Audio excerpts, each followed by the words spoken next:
Buon pomeriggio, ben trovati a questa 46esima del Festival di Morgana.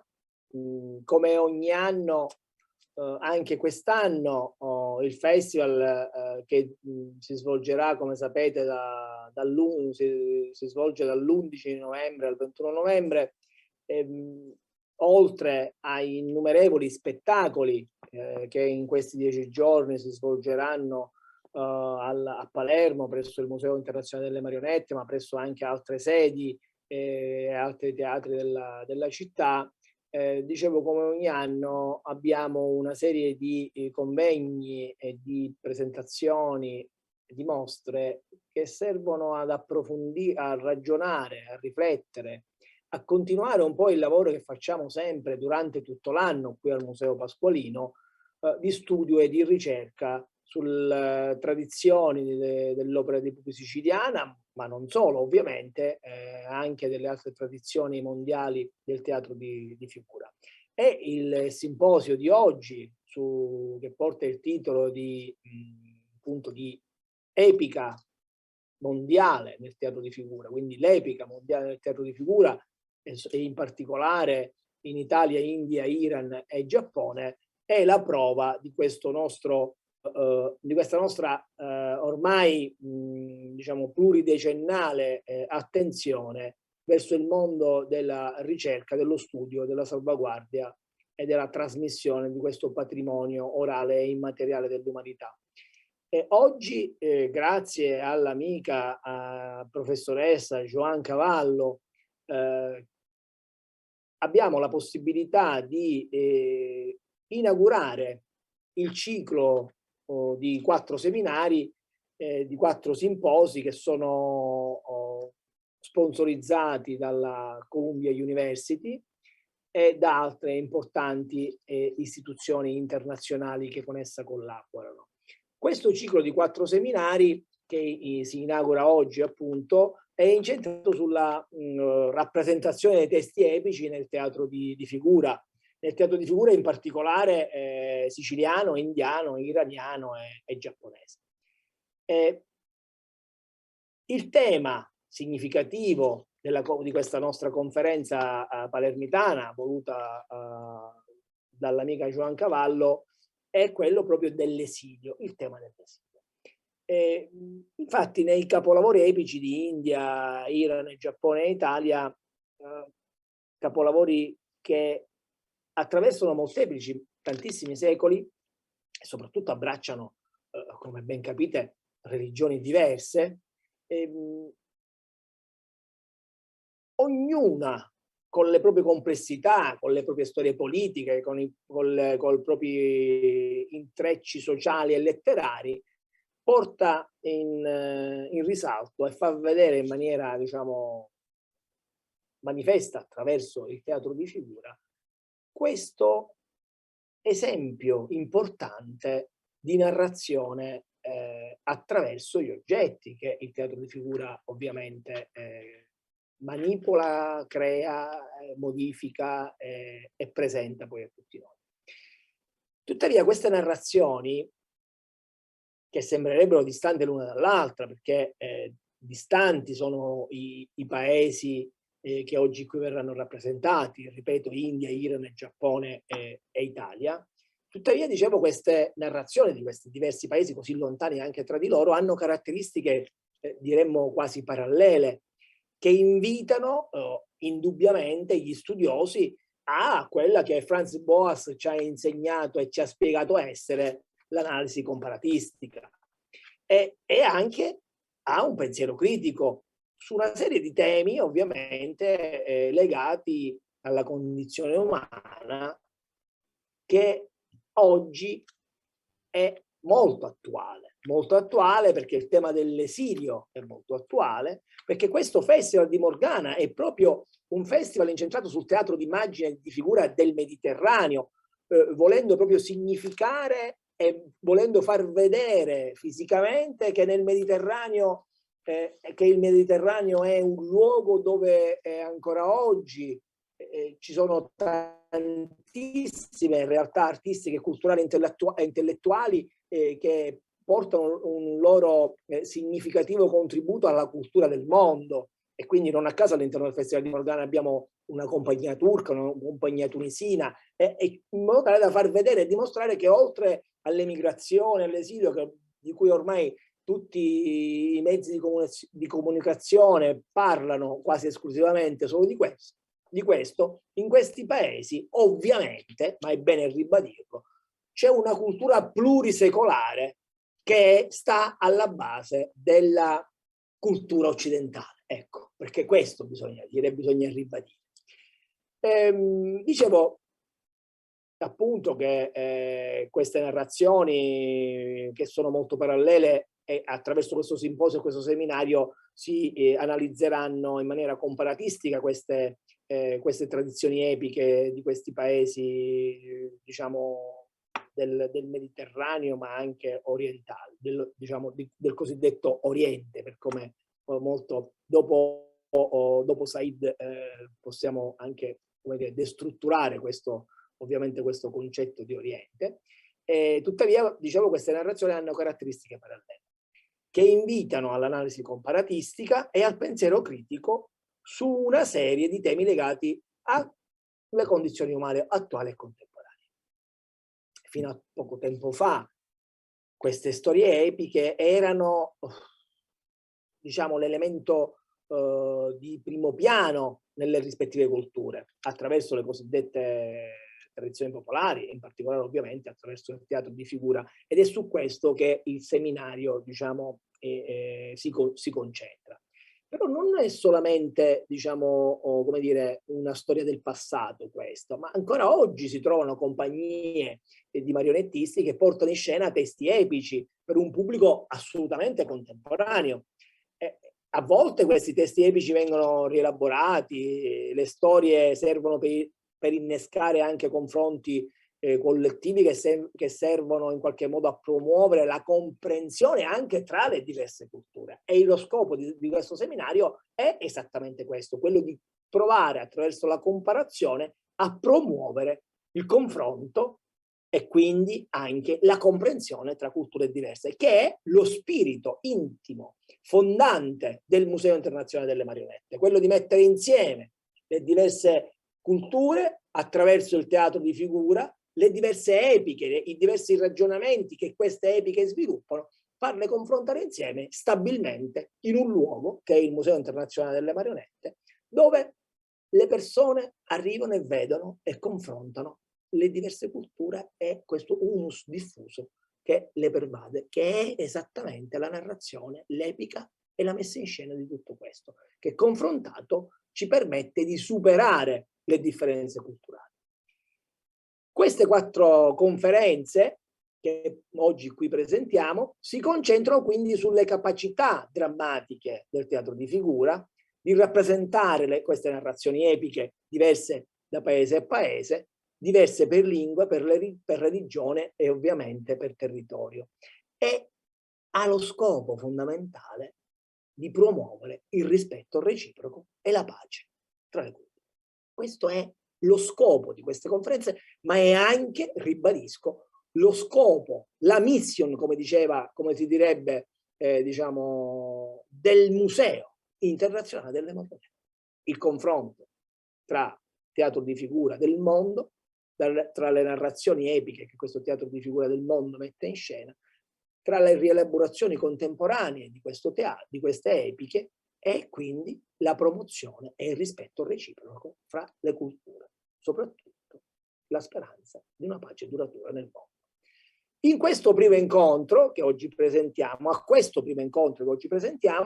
parteciperanno Anna Carocci dell'Università La Sapienza di Roma, che presenterà un intervento sulla metamorfosi del tema dell'esilio, l'Oriente magico e l'incontro con l'altro.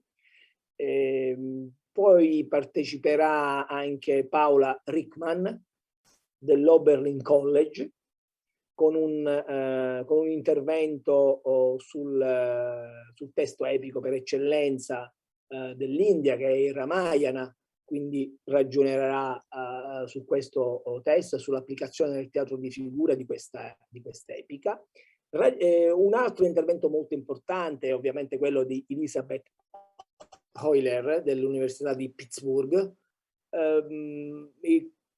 che ci parlerà del burraku giapponese, in particolare il titolo del suo intervento è Sunkan sull'isola del diavolo, addomesticare l'esilio politico attraverso il teatro di figura. L'espressione chiaramente di burraku è un'espressione popolare che viene usata per designare il tradizionale teatro delle marionette, il Ningyoi Yoruri, appunto burraku. Questa parola che proviene da un teatro in particolare di Osaka, che era appunto chiamato il Burrakuza, se non ricordo male, e quindi da lì deriva il nome teatro burraku. Quindi nel titolo ovviamente la professoressa Euler inserisce il titolo, diciamo, scientifico di questo teatro, che è Eike no Yuji no Shima, e quindi lei ci parlerà del Giappone fondamentalmente. Poi avremo il piacere di avere la professoressa Olga Davidson dell'Università di Boston, che parlerà dell'epica persiana, quindi di un teatro di ombre dell'epica, diciamo, che mette in scena l'epica persiana.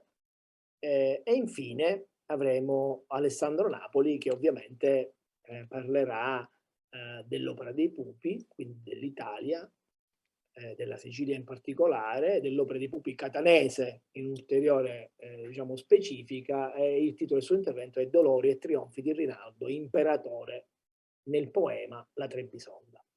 Quindi adesso io lascio la parola alla curatrice di questo importante simposio internazionale, che è la professoressa Joan Cavallo, cara amica, che ringrazio per questo suo intenso lavoro, per l'attenzione sempre che ha nei confronti del nostro museo, nella speranza di essere di nuovo prossimamente vicini e di poter continuare questa prestigiosa e importante collaborazione con la Columbia University, dove lei insegna. Quindi grazie a tutti, e adesso la parola alla professoressa Joan Cavallo.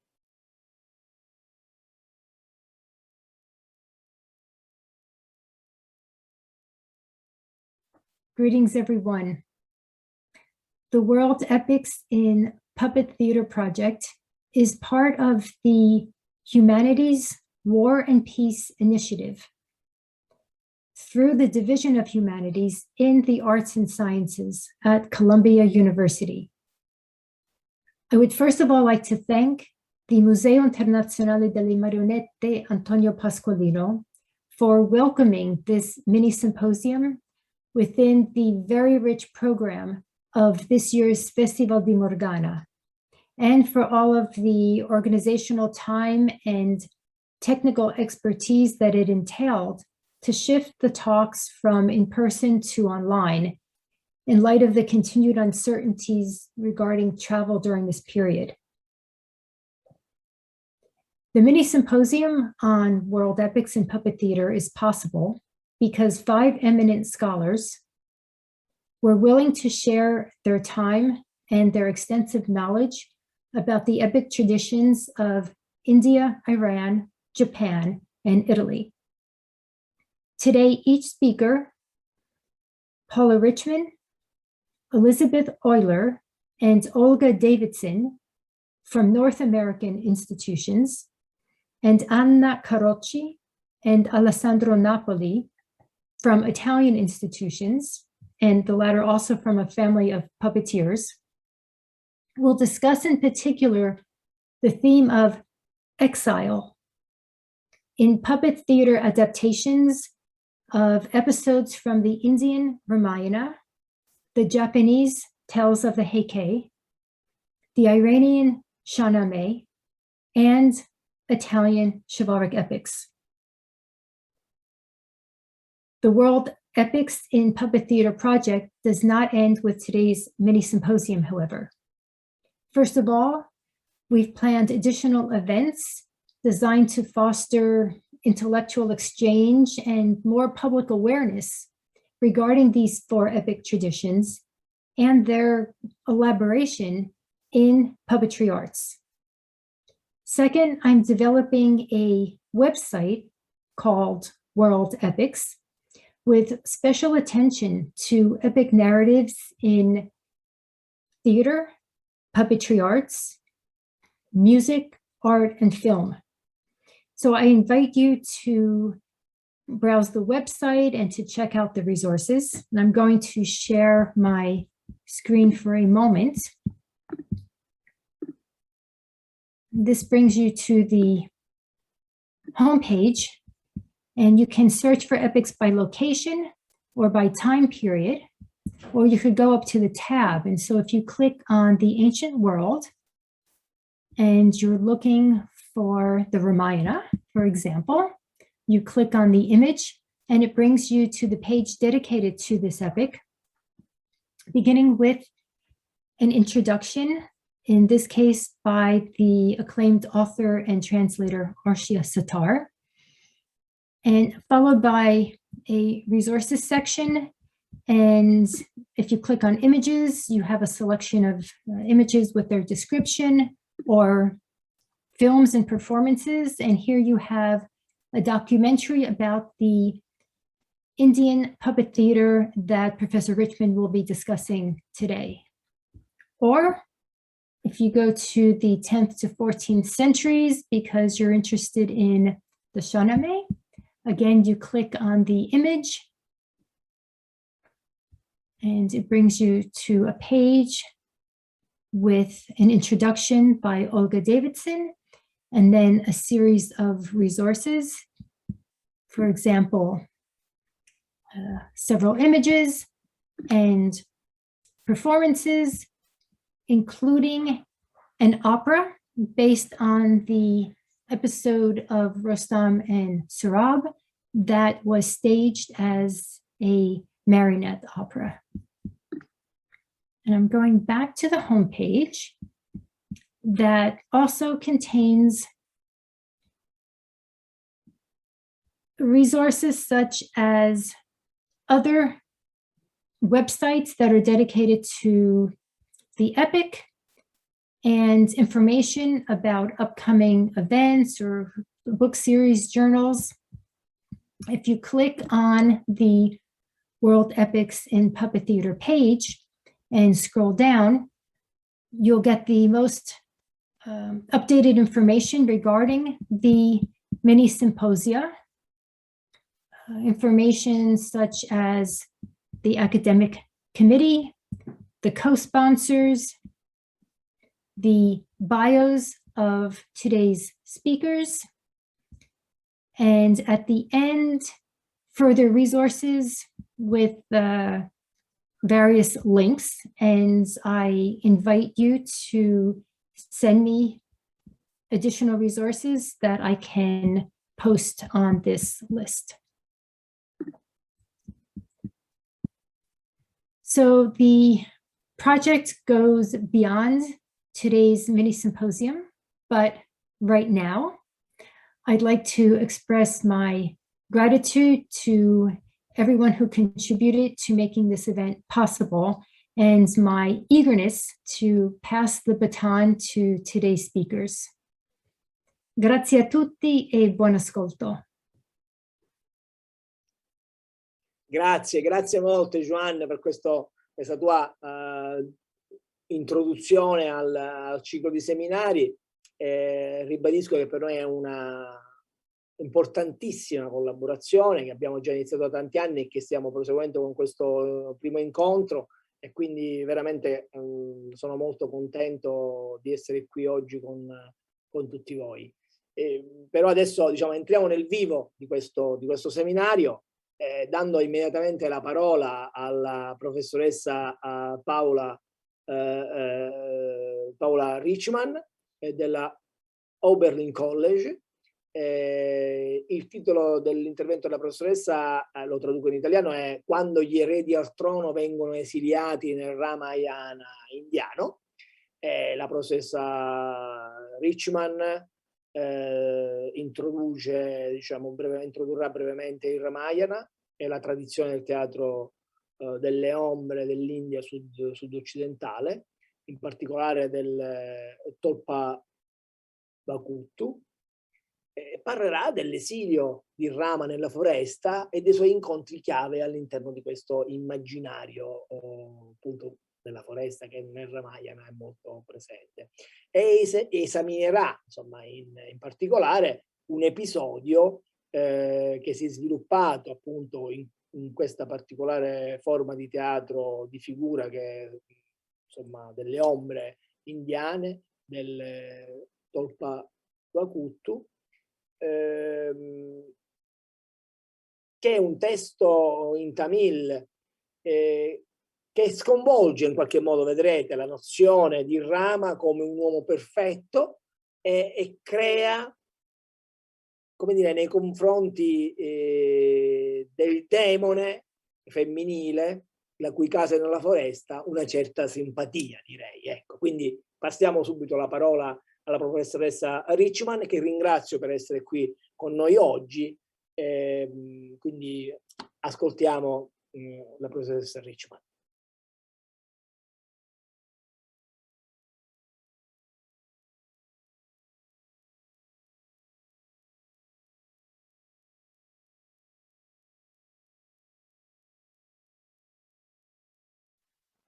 The title of my paper is When Heirs to the Throne Are Exiled in the Indian Ramayana. The Ramayana, one of India's two preeminent Hindu epics, narrates the story of Prince Rama of Ayodhya, which culminates in a war between him and 10-headed Ravana, king of the demons. When Rama's aged father decides to crown his eldest son Rama, the king's third wife reminds the monarch that he had granted her 2 wishes. Now she demands that her son, 1, be crowned instead, and 2, that Rama be exiled to the forest. She warns that he would forfeit his reputation for truthfulness were he to deny her requests. Thus, Rama must spend 14 years exiled in the forest. The next section is titled The Ramayana Narrative and Tolpa Bakuttu. The earliest extant work of poetry that recounts Rama's story is the ancient 7-book poem attributed to Saint Valmiki.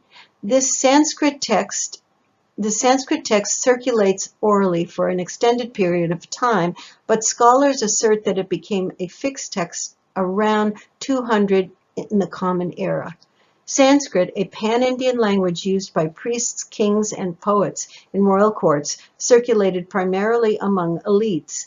Later, however, the narrative was retold in many regional languages of India, allowing it to spread across the land. The acclaimed Tamil retelling of Rama's story by Kumban, dated to about the 12th century, provides the foundation for a form of shadow puppetry called Tolpa Bakuttu, by which Rama's story is chanted and illustrated. Tol means leather, Pava means puppet, and Kutta means play or performance. These puppet plays are performed in Palakkad, an area in southwest India that includes speakers of 2 South Indian languages, Tamil and Malayalam. Tolpa Bakuttu rests on a set of Tamil verses selected from Kumban's text and chanted in unison by puppeteers, as you can see in this image. After each verse, a puppeteer gives improvised commentary on its meaning in hybrid Tamil Malayalam so that both sets of speakers can grasp the import of the verse. While verbal art provides the momentum for the performance, puppets visually enact events from the story and their effects on the lives of the characters. Tolpa Bakuttu all-male troops create puppets made of animal skins, which they perforate with hundreds of small holes to highlight the details. The perforations indicate details that identify the character depicted and show his or her clothing and body contours. The puppets illustrate the story with shadows cast onto a screen behind which oil lamps are lit. The light passes through the holes on the surface of the flat puppets, projecting shadows onto the screen in silhouette. During highly dramatic episodes, puppeteers throw tree sap into the lamps, producing a small explosion of sparks. For example, when Ravana first tries to abduct Sita, who is protected within a powerful circle drawn on the ground, he gets scalded by sparks emitted the instant his foot touches the circle. Tolpavakuta performers living in villages and towns of the area present their plays during the January to May season of temple festivals. After events in the temple end, its oracle priest brings fire from the temple to the drama house so that the lamps can be lit that make the shadows visible. The puppeteers perform in small drama houses within walking distance of temples dedicated to powerful goddess Bhagavati. A white screen is stretched across the front of the drama house, behind which the puppeteers move the puppets, chant, and comment on events, while the audience sits on the ground in front of the drama house. My next section is called Exile to the Forest. Long ago, when the earliest extant tellings of the Ramayana were sung by court bards, forests covered much of the South Asian continent, surrounding most villages and towns. Trees were felled when the need arose to create additional spaces for human habitation. Kings expanded their realm by requiring their subjects to clear forests. Over the centuries, forests became where renouncers lived. Men of advanced age who had married, produced progeny, arranged marriages for their offspring, and carried out their prescribed occupations, then had the option to renounce wealth and family and instead live simply and celibately in forest hermitages. There, they cultivated detachment and discipline of the body to attain higher spiritual states. Yet these ascetics were not the only human inhabitants of the forest. Many Indian texts recount how exiled priests spent extended periods of time in the forest. When a rival or a foe usurped the throne, displaced princes had to depart from their palaces and dwell in the forest. Princes often took family members with them. Rama took his wife Sita and his younger brother Lakshmana into exile. Lakshmana built a shelter for the couple and remained awake at night to guard them. All three lived simply, eating local food such as nuts, fruits, and roots, or hunting animals. Wild animals and flesh-eating demons also lived in the forest and posed a danger to humans living there. Rama and Lakshmana, princes who had undergone extensive training in weapons to be used by warriors in battle, took their bow, arrow, and sword with them when they went to the forest to defend themselves and the sages dwelling in the hermitages. The epic also recounts how Rama gathered knowledge about the responsibilities of an ideal king by visiting the ascetic sages to hear their discourses on proper action. Some princes, including Rama, cultivated detachment from passion and desire. Spartan living was thought to endow princes with an equanimity of mind that led them to become thoughtful and effective kings later in life. When Ravana abducted Rama's wife, Rama traveled through the forest, mobilizing an army of monkeys with whom he attacked Lanka and rescued Sita.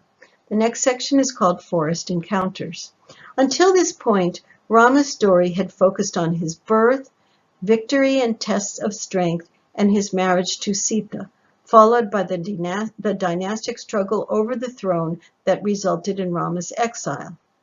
Two encounters that occur in the forest lead to complications that are not untangled until the end of the narrative. Tolpavakuta puppeteers show the two encounters, providing perspectives not found in Kamban's Tamil text.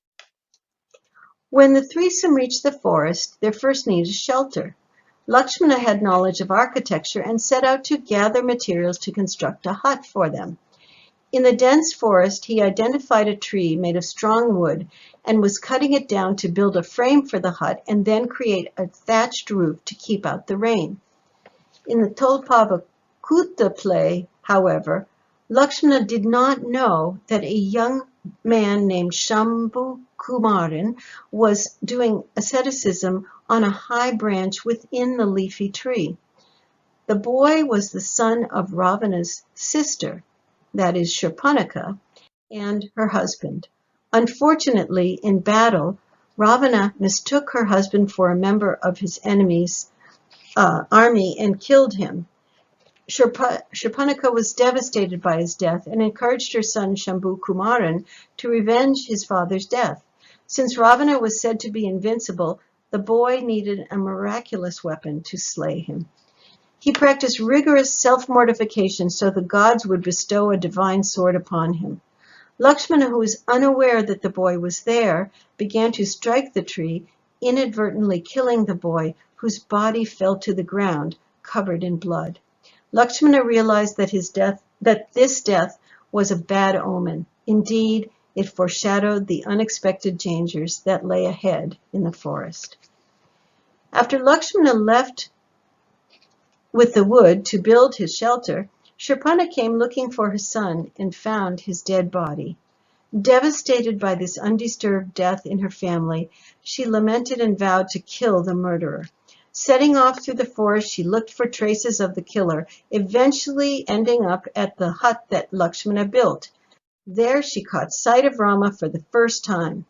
Enchanted by his handsome body, gentle manner, and polite speech, widowed Shurpanakha fell in love with him and desired to unite with him. She decided that he would make a good husband and offered to marry him. When Rama spurned her offer because humans cannot wed demons and because he had vowed to marry only one wife, Shurpanakha realized that Sita was the obstacle that blocked her chance to remarry. When she ran over to attack Sita, Rama quickly ordered his brother Lakshmana to disfigure her. Then he cut off her nose, ears, and breasts. In Kamban, Shurpanakha is represented as a demoness whose bold and lustful nature earned her cruel disfigurement at the hand of Lakshmana. In Tolpavakuta, however, the audience's sympathies lie with Shurpanakha, whose life was twice ruined, once by a demon king and then again by a human prince. And you can see in this image Lakshmana going to attack Shurpanakha. Rakshasi means a demoness.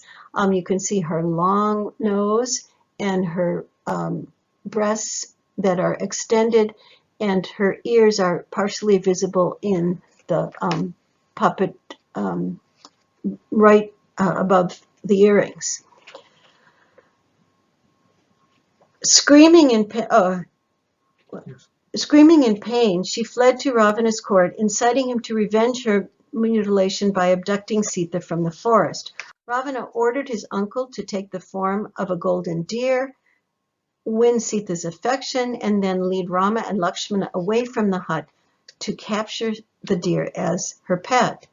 As the deer led the two princes far away, Ravana disguised himself as an elderly ascetic and asked Sita for sustenance. Since it is the duty of a proper wife to feed wandering ascetics who beg for food, Sita goes into the hut and brings out some leftover rice for Ravana.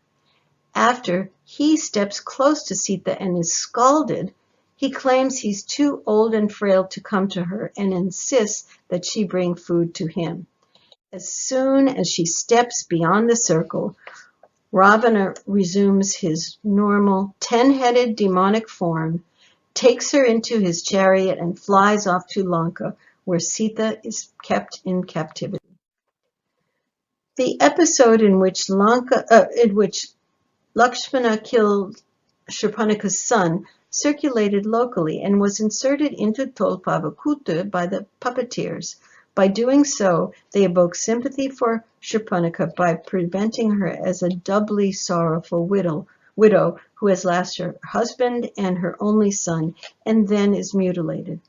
By incorporating past events in Shurpanakha's life into the play, the puppeteers disrupt the notion that Rama is a perfect man and create sympathy for the female demon whose home is the forest, whose permanent home is the forest. Lakshmana is an inadvertent killer of her son, but knowingly mutilates her at Rama's command. In sum, Rama's exile to the forest cannot be reduced to any monolithic description. He gained knowledge from sages about how to cultivate detachment, and he matured during his exile. He also encountered deceit when Ravana's uncle took on the disguise of a beautiful deer and then failed to protect his wife from abduction, a decision that he would regret. Sita too encountered deceit when Ravana approached her disguised as an elderly holy man and then kidnapped her. If she had not asked Rama to go after the deer, this might not have happened. Thus, Rama's exile also provides the forward momentum of the epic narrative, compelling Rama to build an army, fight a war, and rescue his wife from captivity. This is a bibliography which lists the books from which I drew in order to put together this talk. Thank you very much. Grazie alla professoressa Richman per questo bellissimo e interessantissima relazione. Veramente la simpatia nei confronti del demone femminile che, diciamo, pervade di solito molti uomini, diciamo, in questo modo è ancora più pervasiva dopo questa relazione. Quindi siamo tutti curiosi di incontrare questo demone nella foresta, cara professoressa. Allora, bene, dopo la professoressa Richman abbiamo il piacere e l'onore, dicevo, di avere con noi la professoressa Elizabeth Euler dell'Università di Pittsburgh. Il titolo dell'intervento della professoressa Euler è questo: Shunkan sull'isola del diavolo, addomesticare l'esilio politico nel teatro di figura Eike no Yuji no Shima, che sarebbe, come ho detto all'inizio, il burraco giapponese, il teatro di figura giapponese. La professoressa Euler inizierà anche lei con una breve introduzione al racconto dell'Eike e al teatro di figura giapponese, quindi al Ninjo Yoruri, per poi passare a una, direi, discussione su come la prima versione moderna del teatro di Kikamutsu Monzaemon rimodella la storia del buddista di Eike. E allora che viene in qualche modo relegato nell'isola del diavolo in seguito a un fallito tentativo di colpo di Stato, e per attirare l'attenzione sull'oppressività della prima politica moderna contro le rigide norme in materia di status sociale e mobilità che in Giappone in quel periodo erano messe in atto. Quindi ascoltiamo con grande interesse e do subito la parola alla professoressa Euler, ringraziandola sempre per essere qui con noi quest'oggi. Prego, professoressa.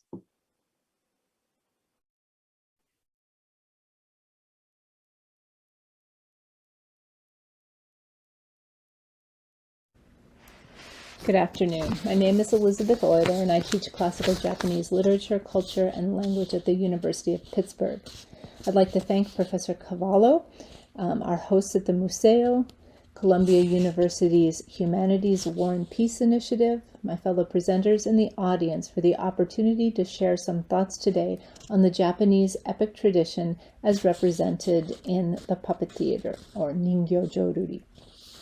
Shunkan on Devil Island is a play about one of classical Japan's most famous set of exiles. The extant play derives from most of Act 2 of a 5-act puppet play entitled The Heike and the Isle of Women, written by famed playwright Chikamatsu Monzaemon.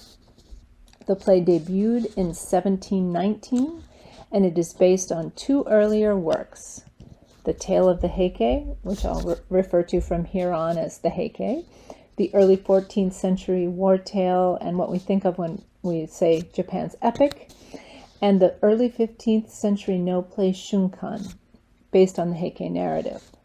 All 3 works tell the story of the Buddhist prelate Shunkan, banished to Devil Island following a botched coup attempt against a despotic power holder. Now, as was common with successful puppet plays in the 18th and 19th centuries, the Heike on the Isle of Women was almost immediately staged in the Kabuki Theater as well. In 1759, a performance of the role of Shunkan by Kabuki virtuoso actor Ichikawa Danzo III was so well received that Shunkan on Devil Island began to be staged as an independent piece, both on the puppet and on the Kabuki stages. Today, Shunkan on Devil Island is the only part of the original play performed in either repertoire. As many full plays would require an entire day to perform, such reductions were fairly common. So much of what is staged today is actually reduced plays of this sort. Now, since the focus of this symposium is adaptation of epic to the puppet stage, I'd like to begin with a brief introduction to the Heike and Japan's puppet theater, or Ningyo Joruri, and then turn to a discussion of the adaptation of the medieval epic onto the early modern puppet stage. In particular, I will focus on how Chikamatsu resituates the story of exile to draw attention to the oppressiveness of the early modern polity with its strict regulations regarding mobility and social status. Now, the Heike has been deemed Japan's epic for the many ways it resembles the Western epic tradition.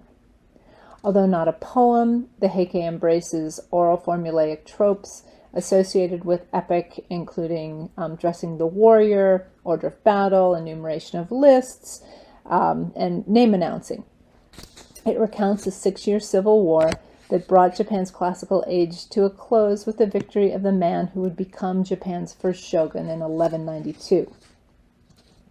The Heike's narrative and musical origins lie in the elegiac ritual and memorial chant intended to soothe the spirits of those killed in the war. The work arrived at its final form over the course of a particularly volatile period. Starting with the end of the war in 1185, power arrangements between the imperial court and the military shogunate were always in tension. These were complicated by 2 failed Mongol invasions and a fissure in the imperial family that led to sporadic warfare for about 6 decades in the middle of the 14th century. As a narrative, therefore, the Heike creates order in response to the political chaos not only of the war, but of the 2 centuries that followed it.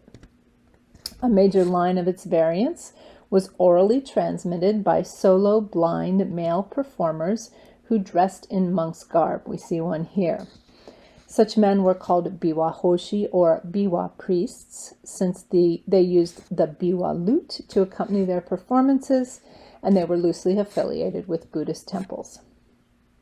Now, in addition to battlefield heroics, the Heike also dwells on non-military affairs, including the pathetic banishment of innocent or mostly innocent men. The story of Shunkan falls into this kind of non-military category. Chikamatsu wrote Shunkan on Devil Island during a time of political stability. This was also a moment of a long period of rapid urbanization and extremely tight social control. The Tokugawa shogunate had set up its headquarters in Edo, modern-day Tokyo, at the beginning of the 17th century, and its policies had led to rapid urbanization and a concomitant rise in a merchant or artisan class. These folks had disposable income, and they also had an interest in theater.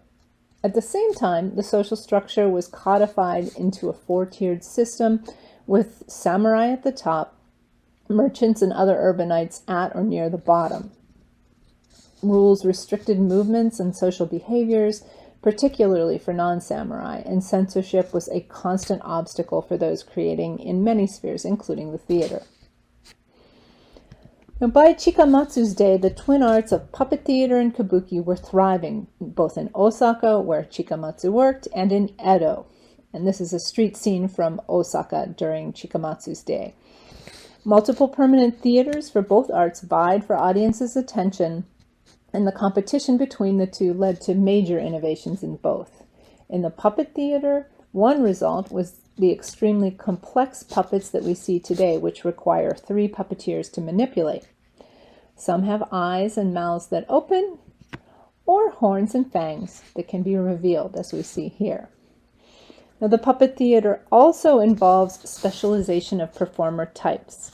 Puppeteers manipulate the puppet, and dialogue and narration are performed by a chanter, and the chanter is in turn accompanied by a shamisen player. And I'm going to show just a brief clip from a UNESCO video, just the beginning of it, so you can see those 3 roles.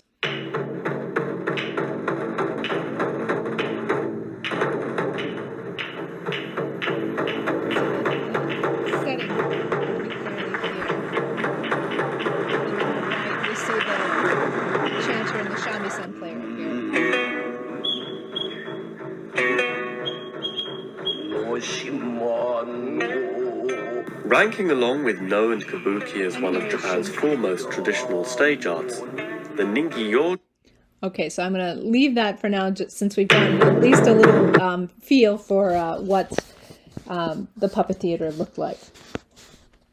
Now, in the time remaining, I'd like to draw attention to the way that the locale of Devil Island, clearly demarcated as a place of exile in the Heike, is transformed in Chikamatsu's hands, and how the addition of the character of Chidori, a young woman and a love interest, shifts the social geography of the story, and in so doing points to reimaginings of the meaning of exile for a world in which being part of society meant being subjected to restrictions in mobility, surveillance, and strict social stratification. Now, in the Heike, Shunkan's story is one of the tale's early and most memorable episodes of banishment. Accused of fomenting rebellion against the despotic chancellor Taira Kiyomori, Shunkan, Taira Yasuyori, and Fujiwara Naritsune are exiled to Kaigashima, or Devil Island, a small volcanic island at the southwesternmost edge of the realm. Finding themselves in this alien environment, Yasuyori and Naritsune recreate a pilgrimage route to mimic a famous one close to the capital that they had pledged to complete. Shunkan does not join them on their peregrinations, instead spending his time on the shore lamenting his fate. When a general amnesty is granted in hopes of ensuring the safe birth of a prince to the emperor's consort, also Kiyomori's daughter, the other 2 men are freed, apparently at least in part due to their devout practice. Shunkan wastes away and eventually dies on Devil Island. Now, the Devil Island exiles narrative is but one example of many unjust banishments Kiyomori orders at the beginning of the tale. The dispersal of legitimate power to peripheral sites of exile at the tale's beginning additionally serves as the basis for the rise from exile of Minamoto Yoritomo, who will defeat Kiyomori's clan in the war and establish his shogunate near his site of exile. And this is Japan's first shogunate, and the creation of the shogunate bifurcates the government and marks the rise of the warrior class. The trope of exile is thus central to the work as a whole, and the story of the Devil Island exiles is the first indication that the site of exile could also be a source of power for Kiyomori's enemies. Now, in the Heike, this is most clearly illustrated in the exile's relationship with the alien landscape itself. Here's what the 3 men find when they first arrive. The residents are dark, ox-like, and very hairy, and they do not understand human speech. The men wear no eboshi hat, the women do not let their hair hang loose. Going unclothed as they do, they little resemble people. Having no food, they think only of slaughtering living beings. The peasants till no hillside paddies, and so it is they have no rice. Since they lack mulberry trees and leaves, they have nothing resembling silk. A peak at the center of the island smolders with everlasting fire, and stuff called sulfur lies everywhere.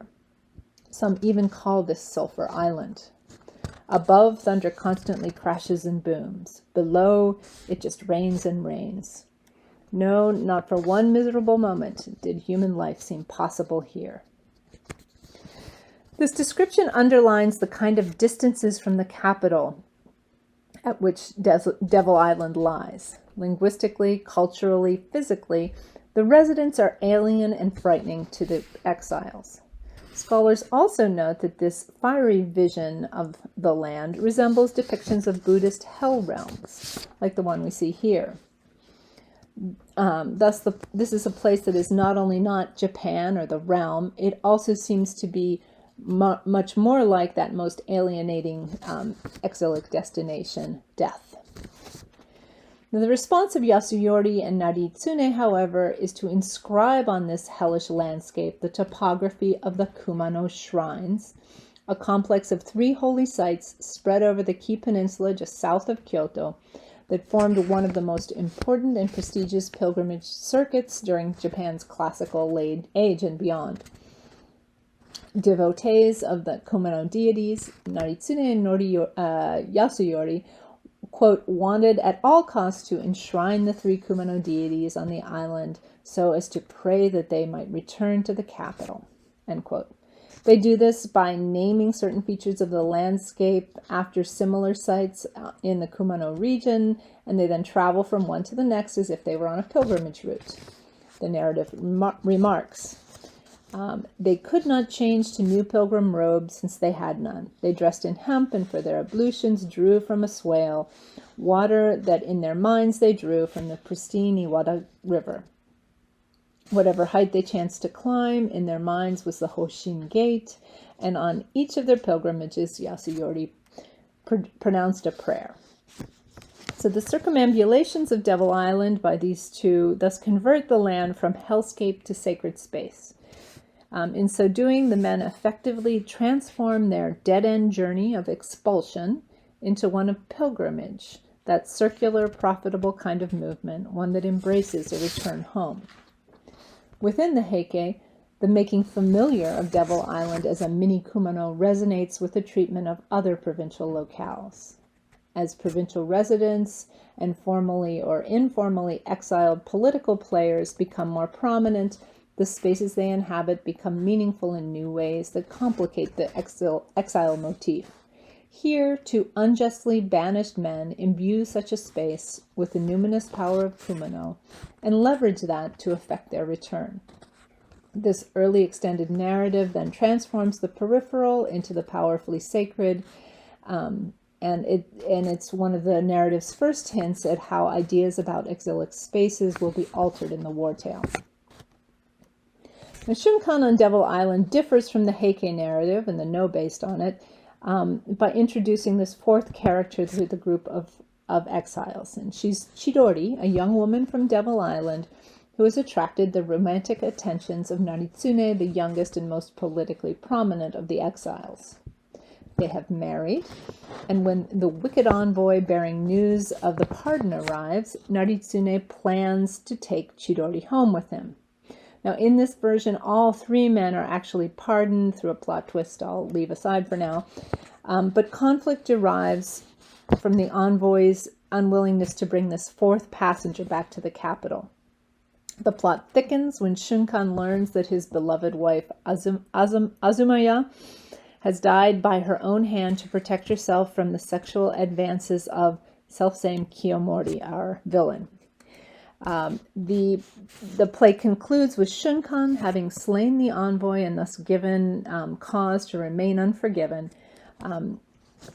staying back on the island as the rest return to the capital. But to the landscape. The play opens with a brief description of Devil Island as, quote, a place where demons live. It is indeed a hell on earth, end quote. But on stage, it's not quite so frightening, as we'll see. The play opens with Shunkan alone on the empty shore. Naritsune and Yasuyori arrive, having been gone several days circumambulating their imagined Kumano shrines. However, on this visit, they also bring Chidori, whom they introduce to Shunkan as Naritsune's wife. Before she appears, Naritsune describes her. He says, "The girl I love is named Chidori. She is the daughter of a kiri fisherman and works on the beach wearing a sea-stained robe, gathering in the salt water and drying it for salt. When the tide is right, she reveals her lovely body as she takes a bucket and a scythe and plunges into the bottomless depths to gather many kinds of seaweed, too busy even to keep her hair back with a boxwood comb." Now, this transformation of the hellscape into a pastoral one is probably evident. This Devil Island is peopled not by ox-like creatures, but by a young woman with a lovely body. For a culturally clued-in audience, this type of poetic pastoral scene is also specifically linked to exile. For those who've read Tale of Genji, think of Genji's exile at Suma. The play integrates a series of politically codified associative words, or engo, to activate this pastoralization. For example, Chidori's name means plover and refers to a bird whose plaintive call echoes that of the exile on the shore. She, moreover, is a salt maker and a diving girl whose always implied sensuality is given special attention here. Learning of Naritsune's beloved, Shunkan in fact notes, quote, "It reminds me of the love affair of the fabled Prince Yukihira, who fell in love with a fisher girl at Suma Beach," end quote. Yukihira's story is derived from a poem that man purportedly wrote in exile at the seaside location of Suma. We see him here. And it's also the basis for one of the best-loved no plays, Matsukaze. The narrative is further rendered familiar by Chidori's not-so-alien behaviors. To Naritsune's ear, her language is, quote, "a charming island accent," end quote, and her demeanor, quote, "just like that of a woman from the capital." Now, the puppet head and costume used for Chidori reinforce her legibility as a type of beautiful woman. The head is one used for other young, innocent, lovely young women of any class, and although her clothing is simple, it is the common dress for a woman of humble means. Everything about her appearance codes her in familiar ways. Chidori, moreover, recasts the relationship among the group as quite literally familiar. She says, "I pray that my husband's good friend Yasuyori will be my elder brother, and that Lord Shunkan will act as my father. I will be a most devoted daughter and sister in return," end quote. The joyful Shunkan then performs an improvised marriage ceremony, and this family is created through Chidori's act of reimagining their situation in ways reminiscent of how Naritsune and Yasuyori reimagined the place as Kumano. Devil Island is thus a place where domestic harmony transgresses class boundaries. And it enables the kind of social movement that would have been, unthinkable in actual, normal, early modern social situations. Of course, the appearance of the envoy disrupts this world by calling the exiles back to the capital, back to the home society. His arrival draws a clear line reinstating the boundary between homeland and exile, between aristocrat and peasant, and between reality and imagination. This results in the dramatic highlight of the act, where Chidori, who's been told she can't come back, laments. And this is a kudoki, a very kind of conventional highlight from a play from the puppet theater. She says, in part, "A samurai is said to know the meaning of compassion. It is a lie. It is a falsehood. There are no devils on Devil Island. The devils are all in the capital.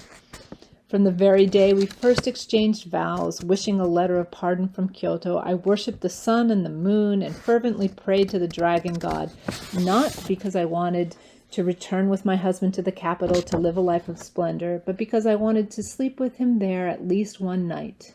You evil devil, you fiend. Will one girl make your flimsy boat too heavy? Have you no eyes to see the misery of others?" Okay, and I'm going to, let me move forward so we can take a look at that scene in a different video, but one with many of the same puppeteers. Let's see if I can get forward here. Okay, here's here we are. Sama. 나무리워시 사람아야 내 부츠무워시 노존 까본노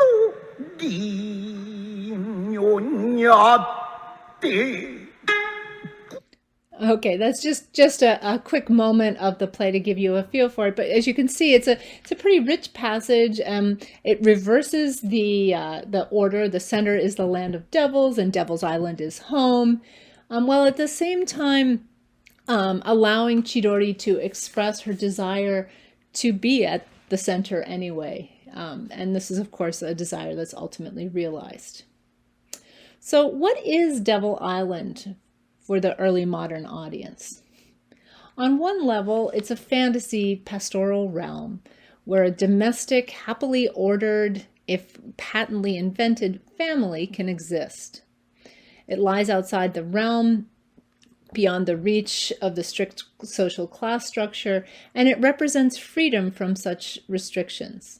At the same time, it's also the place where that the exiles make familiar by replicating the categories of society, a place where such replication can also lead to reintegration.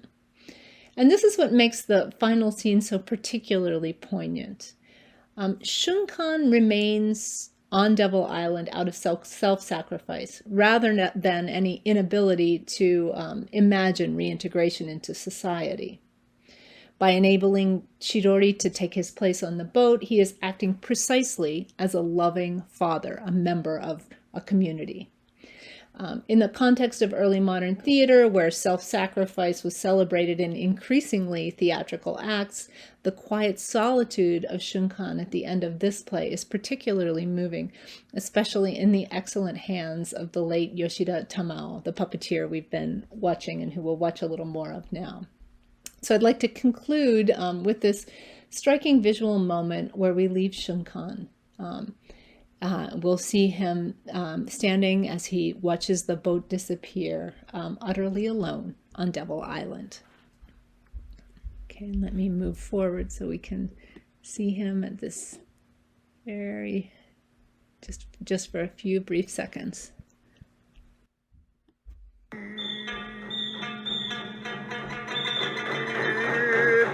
No,说的也。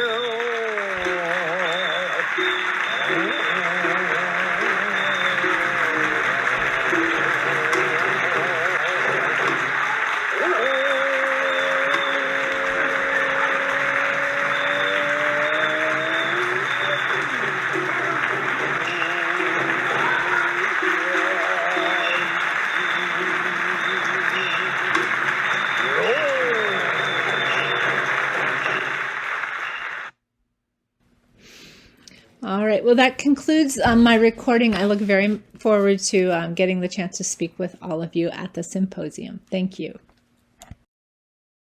Grazie veramente professoressa per questa immersione all'interno del teatro delle marionette giapponese, del burraco e in particolare di questo diciamo, episodio così importante che lei ha oggi con noi qui analizzato. Adesso la parola va alla professoressa Olga Davidson dell'Università di Boston. La professoressa Davidson introdurrà uno spettacolo di epica indiana, The Future of Fire, un esempio di teatro che è stato ideato e progettato e diretto da Hamid, come lei ci dirà, Ramanian. La presentazione che la professoressa farà tratta in particolare della storia del personaggio Zal, della sua nascita, del suo arrivo al matrimonio con Rubadè, della nascita poi del proprio figlio Rostam, che è uno degli eroi più amati di questa epopea, di questa epica persiana. Questo spettacolo ha debuttato, come lei poi ci dirà meglio, nel 2016 e può anche essere visto, diciamo, in una versione cinematografica che è molto molto bella e interessante. Quindi c'è questo connubio, anche questa modalità contemporanea di mettere insieme la messa in scena classica del teatro epico persiano e le nuove modalità di fruizione di queste epiche antiche, ma nello stesso tempo molto moderne e contemporanee. Quindi do subito la parola alla professoressa Davidson, ringraziandola ovviamente per essere qui con noi. Bando alle ciance. A lei la parola, professoressa. Siamo curiosi di ascoltarla.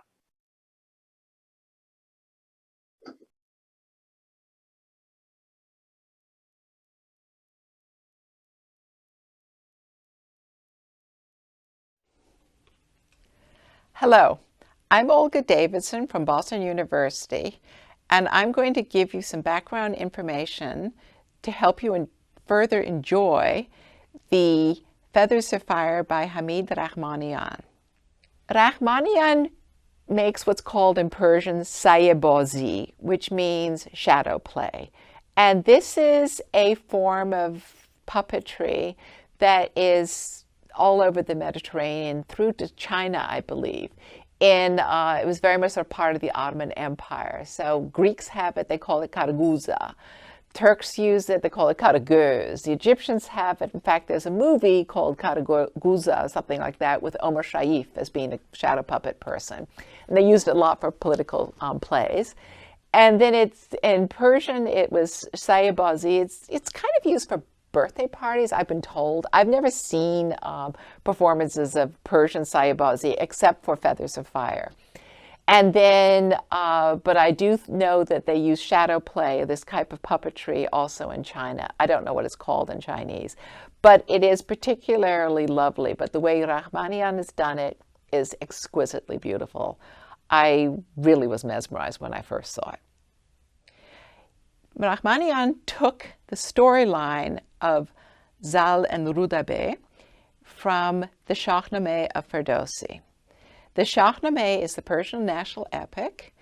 It was composed in 1010 Common Era, and its plot outline, if you will, is the succession of kings from the beginning of time up through the Arab conquest, which was mid-7th century Common Era. The first part of it, the first half of the Shahnameh, is about mythological times, and the second half of it is about historical times. But each king is treated like a king, so you just go from one person's reign to another person's reign all the way through.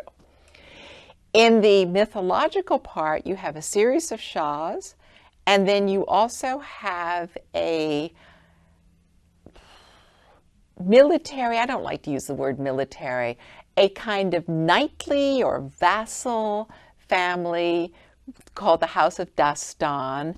I would prefer to call them dukes and prefer to call the Shah Rex. So you have a dukes-rex relationship.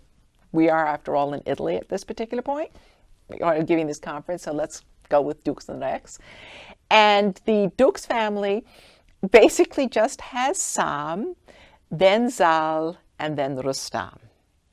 And they seem to be present through many reigns of various shahs.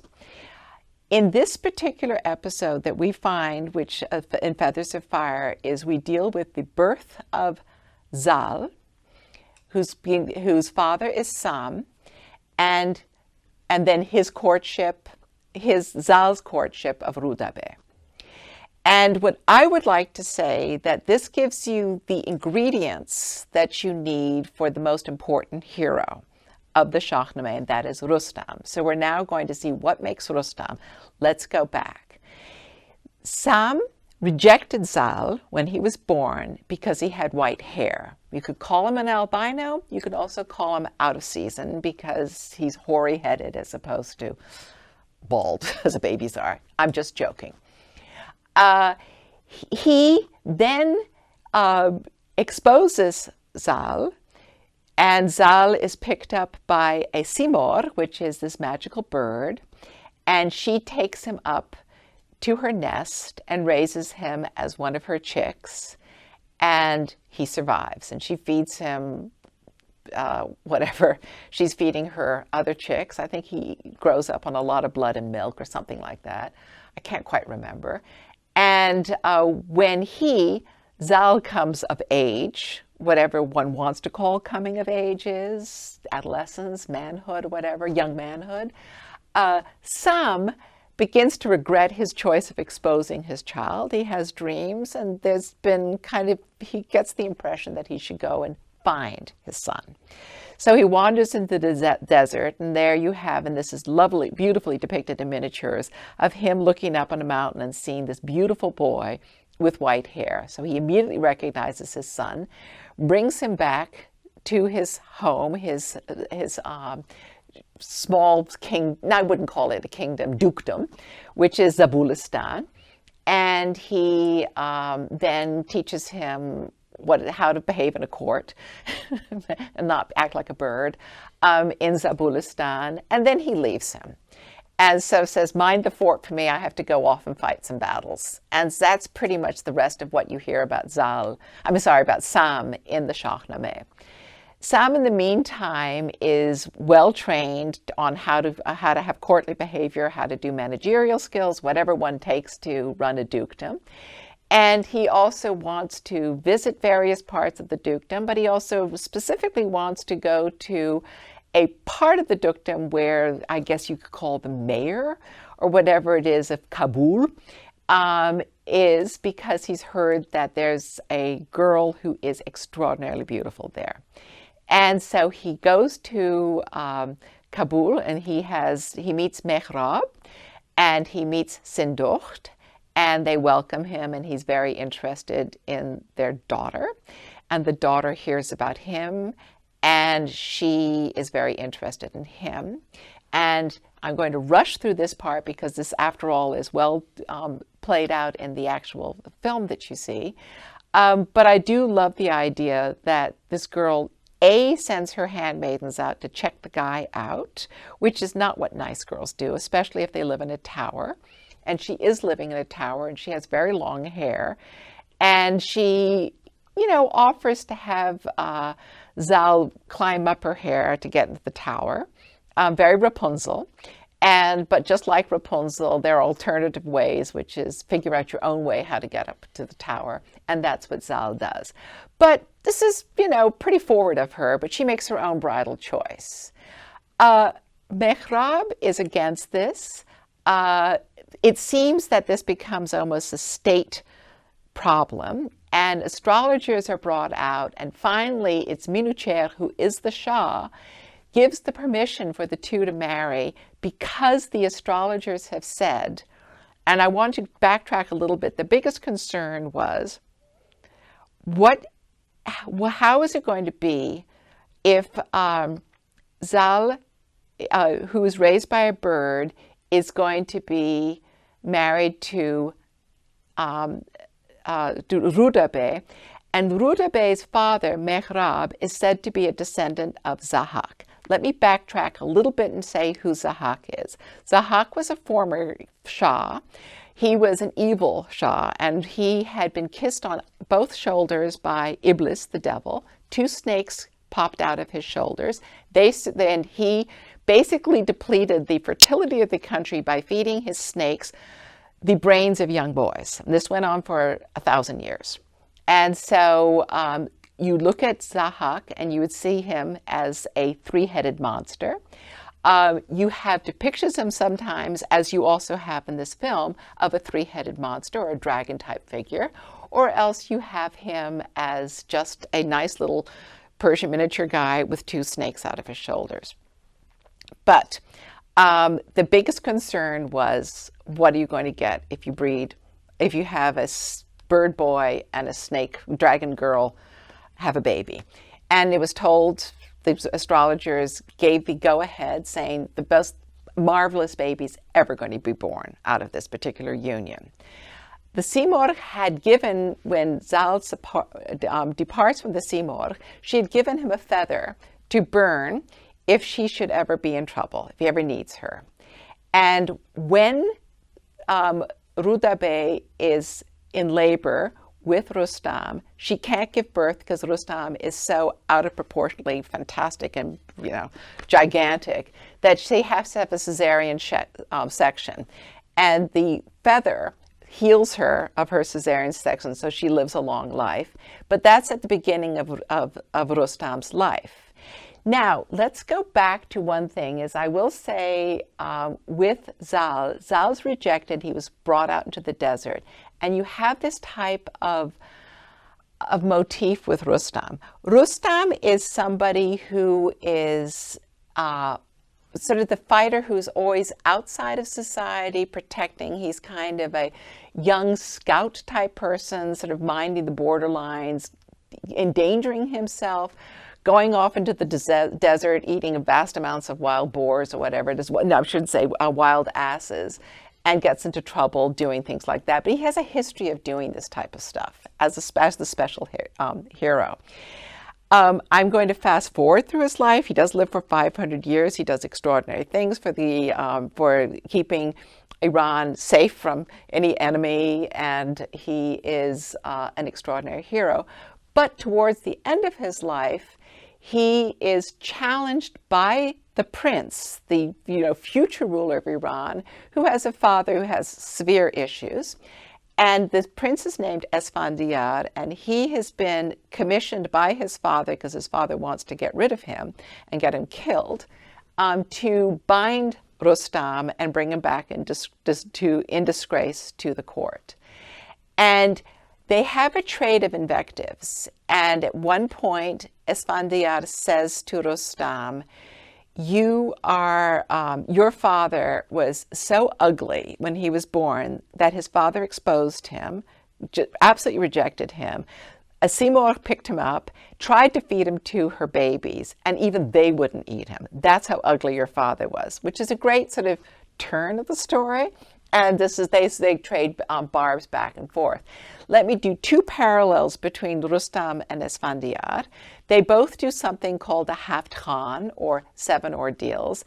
And in their middle of their Haft-Khan, the fourth one, they both sing about themselves. And Rustam, basically his song is, I'm always on the outside looking inside, but I'm always on the outside. Everybody else is in a lovely garden, but I'm on the outside. Esfandiar says, I'm prince, I have a great life.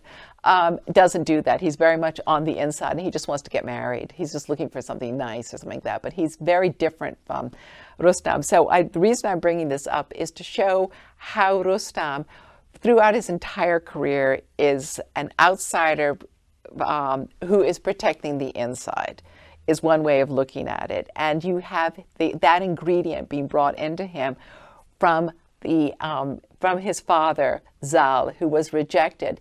Zal goes on in his life just being a normal person he doesn't do any fighting himself.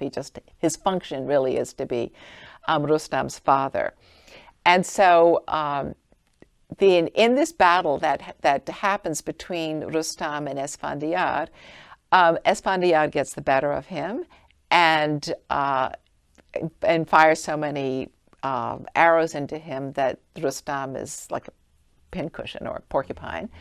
And Rustam asks Zal to help him out again. And Zal burns the feather, and the Seymour comes, and the Seymour heals Rustam, and then gives him the secret to what will kill Esfandiar. Esfandiar, like Achilles, is invulnerable, except for one part of his body.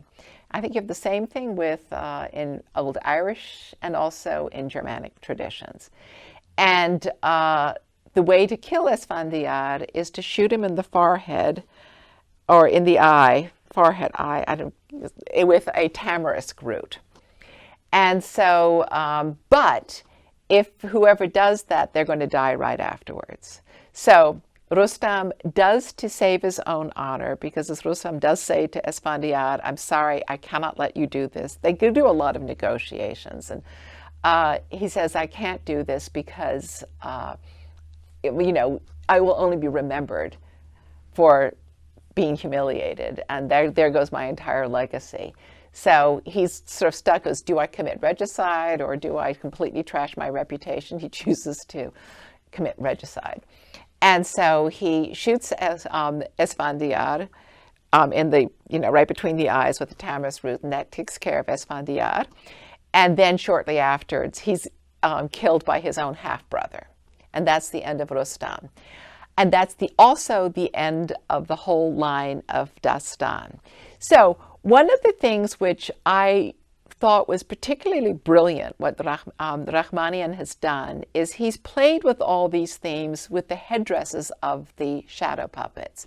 You have Zal having a feathered head. You know, it's definitely, he looks very young. I love the way the figure is. He makes him look like a young boy, very young.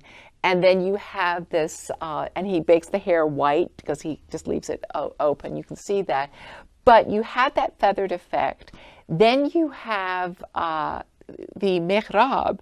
Mehrab has got a very kind of dark dragonish type of headdress. And when I saw the performance of this in Cambridge, when it first came out live, they had the Mehrab person snorting all the time. And I remember my husband said, "What's wrong with this person? He's snorting." I said, "He's a descendant from Zahak. You know, what do you expect?" But it was a clever, but possibly distracting at that particular moment. I don't think it would sort of play off in general audiences. But Rahmanian has done this. He's brought in so many important ingredients of what makes the Shahnameh with this one absolutely charming story of an exiled son who finds true love. And that's, you know, you mix it together and that gives you Rustam, and that gives you one of the most important parts of the Shahnameh, all around the feathers of the Simurgh. Thank you very much. Basta.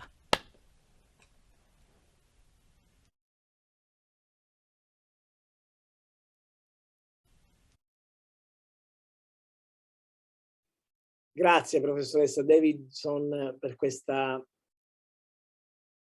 connessione tra l'antico e il contemporaneo, la capacità che hanno appunto per averci dimostrato come il teatro di figura oggi sia in continuo fermento di evoluzione, che non sia qualcosa di fermo, di statico, di immobile, perché queste innovazioni di cui lei ci ha parlato oggi sono molto, molto importanti. E ci permettono di comprendere come tutto questo è fondamentale per avere anche una prospettiva di futuro all'interno di questo nostro diciamo, mondo contemporaneo. Quindi grazie veramente per questa bellissima relazione. Adesso passiamo invece all'Italia, passerò adesso la parola alla professoressa Anna Carocci. Anna Carocci, oltre ad essere una illustre insigne studiosa, posso dire che è anche un'amica, abbiamo lavorato insieme bene, molto bene, anche perché abbiamo pubblicato recentemente un suo volume nelle nostre collane delle edizioni del Museo Pascolino, che vi invito ad andare a consultare sul nostro sito. Il titolo del volume di Anna Carocci pubblicato dal Museo Pascolino è Il poema che cammina, la letteratura cavalleresca dell'opera dei Pupi, quindi parla dello strettissimo rapporto, per farla breve, tra letteratura cavalleresca e opera dei Pupi in un lungo viaggio che diciamo Anna analizza nel dettaglio, partendo dalle stampe, dai copioni, dai testi più importanti della letteratura cavalleresca, eccetera, eccetera. Ma insomma, non mi devo dilungare qui su questo volume, però ci tenevo a segnalarlo perché è un volume veramente importante che consiglio a tutti voi di leggere. Anna invece oggi ci parlerà, il titolo dell'intervento di Anna Carocci di oggi è Metamorfosi del tema dell'esilio, l'Oriente magico e l'incontro con l'altro, un tema anche direi molto antropologico. Lei nella presentazione di questa sua conferenza scrive che il cavaliere in esilio che si addentra in terre pagrizzanti della letteratura cavalleresca, e così è in effetti, ma fin dalle origini. Nel corso d'altronde dell'evoluzione di questo genere letterario, questo tema è destinato ed è stato molto, diciamo, trasformato, si è arricchito sempre di nuove componenti, e l'altrove l'esotico, il magico, che è presente, molto presente all'interno della letteratura cosiddetta cavalleresca, ha portato diciamo, i grandi autori della letteratura italiana, di cui Anna diciamo, anche si occupa ovviamente, come Boiardo e Ariosto, a inserire tutto questo all'interno dei propri poemi. Anna in questo suo intervento, dopo aver tratteggiato le principali tematiche dell'esilio, si concentrerà sulla declinazione di questo tema all'interno della storia dei paladini di Giusto Lodico e anche all'interno ovviamente quindi dell'opera dei Pupi, attraverso l'esame di un particolare caso molto significativo, che è la storia del figlio adottivo di Rinaldo, Morbello, che per tutti si chiama Malaguerra, quindi soprannominato Malaguerra, e quindi ci parlerà di questo. Quindi grazie ad Anna Carocci per essere qui con noi, anche in questa occasione. L'abbiamo voluta fortemente all'interno di questo nostro seminario e sicuramente sarà un intervento che lascerà il segno. Quindi Anna, grazie ancora per essere qui con noi.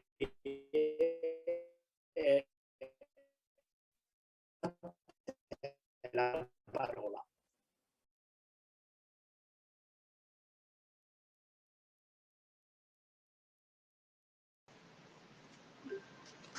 Buonasera, con il mio intervento Metamorfosi del tema dell'esilio, l'Oriente magico e l'incontro con l'altro, ci spostiamo nell'ambito dell'epica e del teatro di figura italiane. Nella letteratura cavalleresca, in tutte le sue declinazioni, il tema dell'esilio, o come è stato chiamato il motivo della partenza dell'eroe, svolge sempre un ruolo importante. Lo troviamo fin dalle chanson de geste e poi nei romanzi franco-veneti, nei romanzi in prosa, nei cantari e nei poemi in ottava rima. E naturalmente lo troviamo nel teatro di figura, nell'opera dei Pupi. In tutti questi casi l'eroe può essere cacciato dalla sua corte oppure può decidere di lasciarla, di andare spontaneamente in esilio perché ha subito una grave offesa oppure perché è minacciato da un grave tradimento, da un grave pericolo. In ogni caso l'eroe lascia sempre la corte per andare in esilio perché è vittima di un'ingiustizia da parte delle figure che detengono il potere. E l'esilio porta l'eroe in terre lontane in primo luogo dal punto di vista culturale, perché quello che caratterizza immediatamente le terre in cui l'eroe arriva è il fatto che si tratta di terre di religione pagana. Uso il termine pagano, che è il termine generico e generalizzante usato sia nella letteratura cavalleresca che nell'opera dei Pupi per indicare tutti coloro che non sono cristiani, a prescindere dalla precisa appartenenza geografica. Al di là della differenza di religione, che appunto è il tratto che rappresenta di più l'alterità di questi luoghi stranieri in cui si trova l'eroe, le differenze non sono poi molte, né nella letteratura cavalleresca né nell'opera dei Pupi si spende molto spazio per descrivere questi luoghi esotici in cui si trova l'eroe. E anche le convenzioni che scandiscono la vita di corte, perché siamo sempre comunque all'interno di regni, di una forma di governo monarchico, sono più o meno le stesse tra il regno di Carlo Magno e il nuovo regno in cui l'eroe ha trovato rifugio. Scorrendo il ricchissimo inventario del Museo Pasqualino, di cui io adesso mostro alcune immagini, si nota che non sono molti i cartelli o i fondali dell'opera dei Pupi che rappresentano scene che sono senza dubbio orientaleggianti. Per lo più si tratta di rappresentazioni di interni, di palazzi lussuosi, dalle cui finestre si può vedere un paesaggio di tipo orientaleggiante. Questa che sto mostrando adesso è una delle poche immagini sicuramente orientali, perché c'è questo paesaggio desertico con palme e cammelli. Per lo più bisogna anche dire che nella rappresentazione degli interni non è sempre facile distinguere fra Reggio orientale e Reggio occidentale. Ecco, questa è un'immagine che le rappresenta entrambe. Naturalmente l'immagine superiore rappresenta una Reggio orientale, però vedete che nonostante le differenze, le convenzioni di decorazione, il tipo di colore sono molto simili. Senza dubbio, soprattutto a Palermo, c'è anche la forte influenza della cultura bizantina che fa sì che palazzi ed edifici riproducano i tratti caratterizzanti dei monumenti più famosi della città. Quando l'eroe arriva in questo paese straniero, neanche la lingua rappresenta una forte barriera, perché è veramente raro, anzi direi quasi impossibile, che l'eroe abbia problemi di comunicazione. L'unica vera differenza linguistica in senso lato può riguardare il nome dell'eroe, perché l'eroe può scegliere, mentre è in esilio, di nascondere la sua identità, la rivela in genere soltanto quando ha compiuto la sua impresa e quindi si è coperto di gloria, oppure addirittura può adottare un falso nome, e in questo caso spesso e volentieri si traveste anche da pagano. Infatti nelle convenzioni rappresentative dell'Opera dei Pupi la principale differenza fra personaggi cristiani e personaggi pagani riguarda proprio il modo in cui sono vestiti, e questo vale sia per i soldati semplici che per i cavalieri, quindi per le armi e le armature, cioè un differente codice rappresentativo.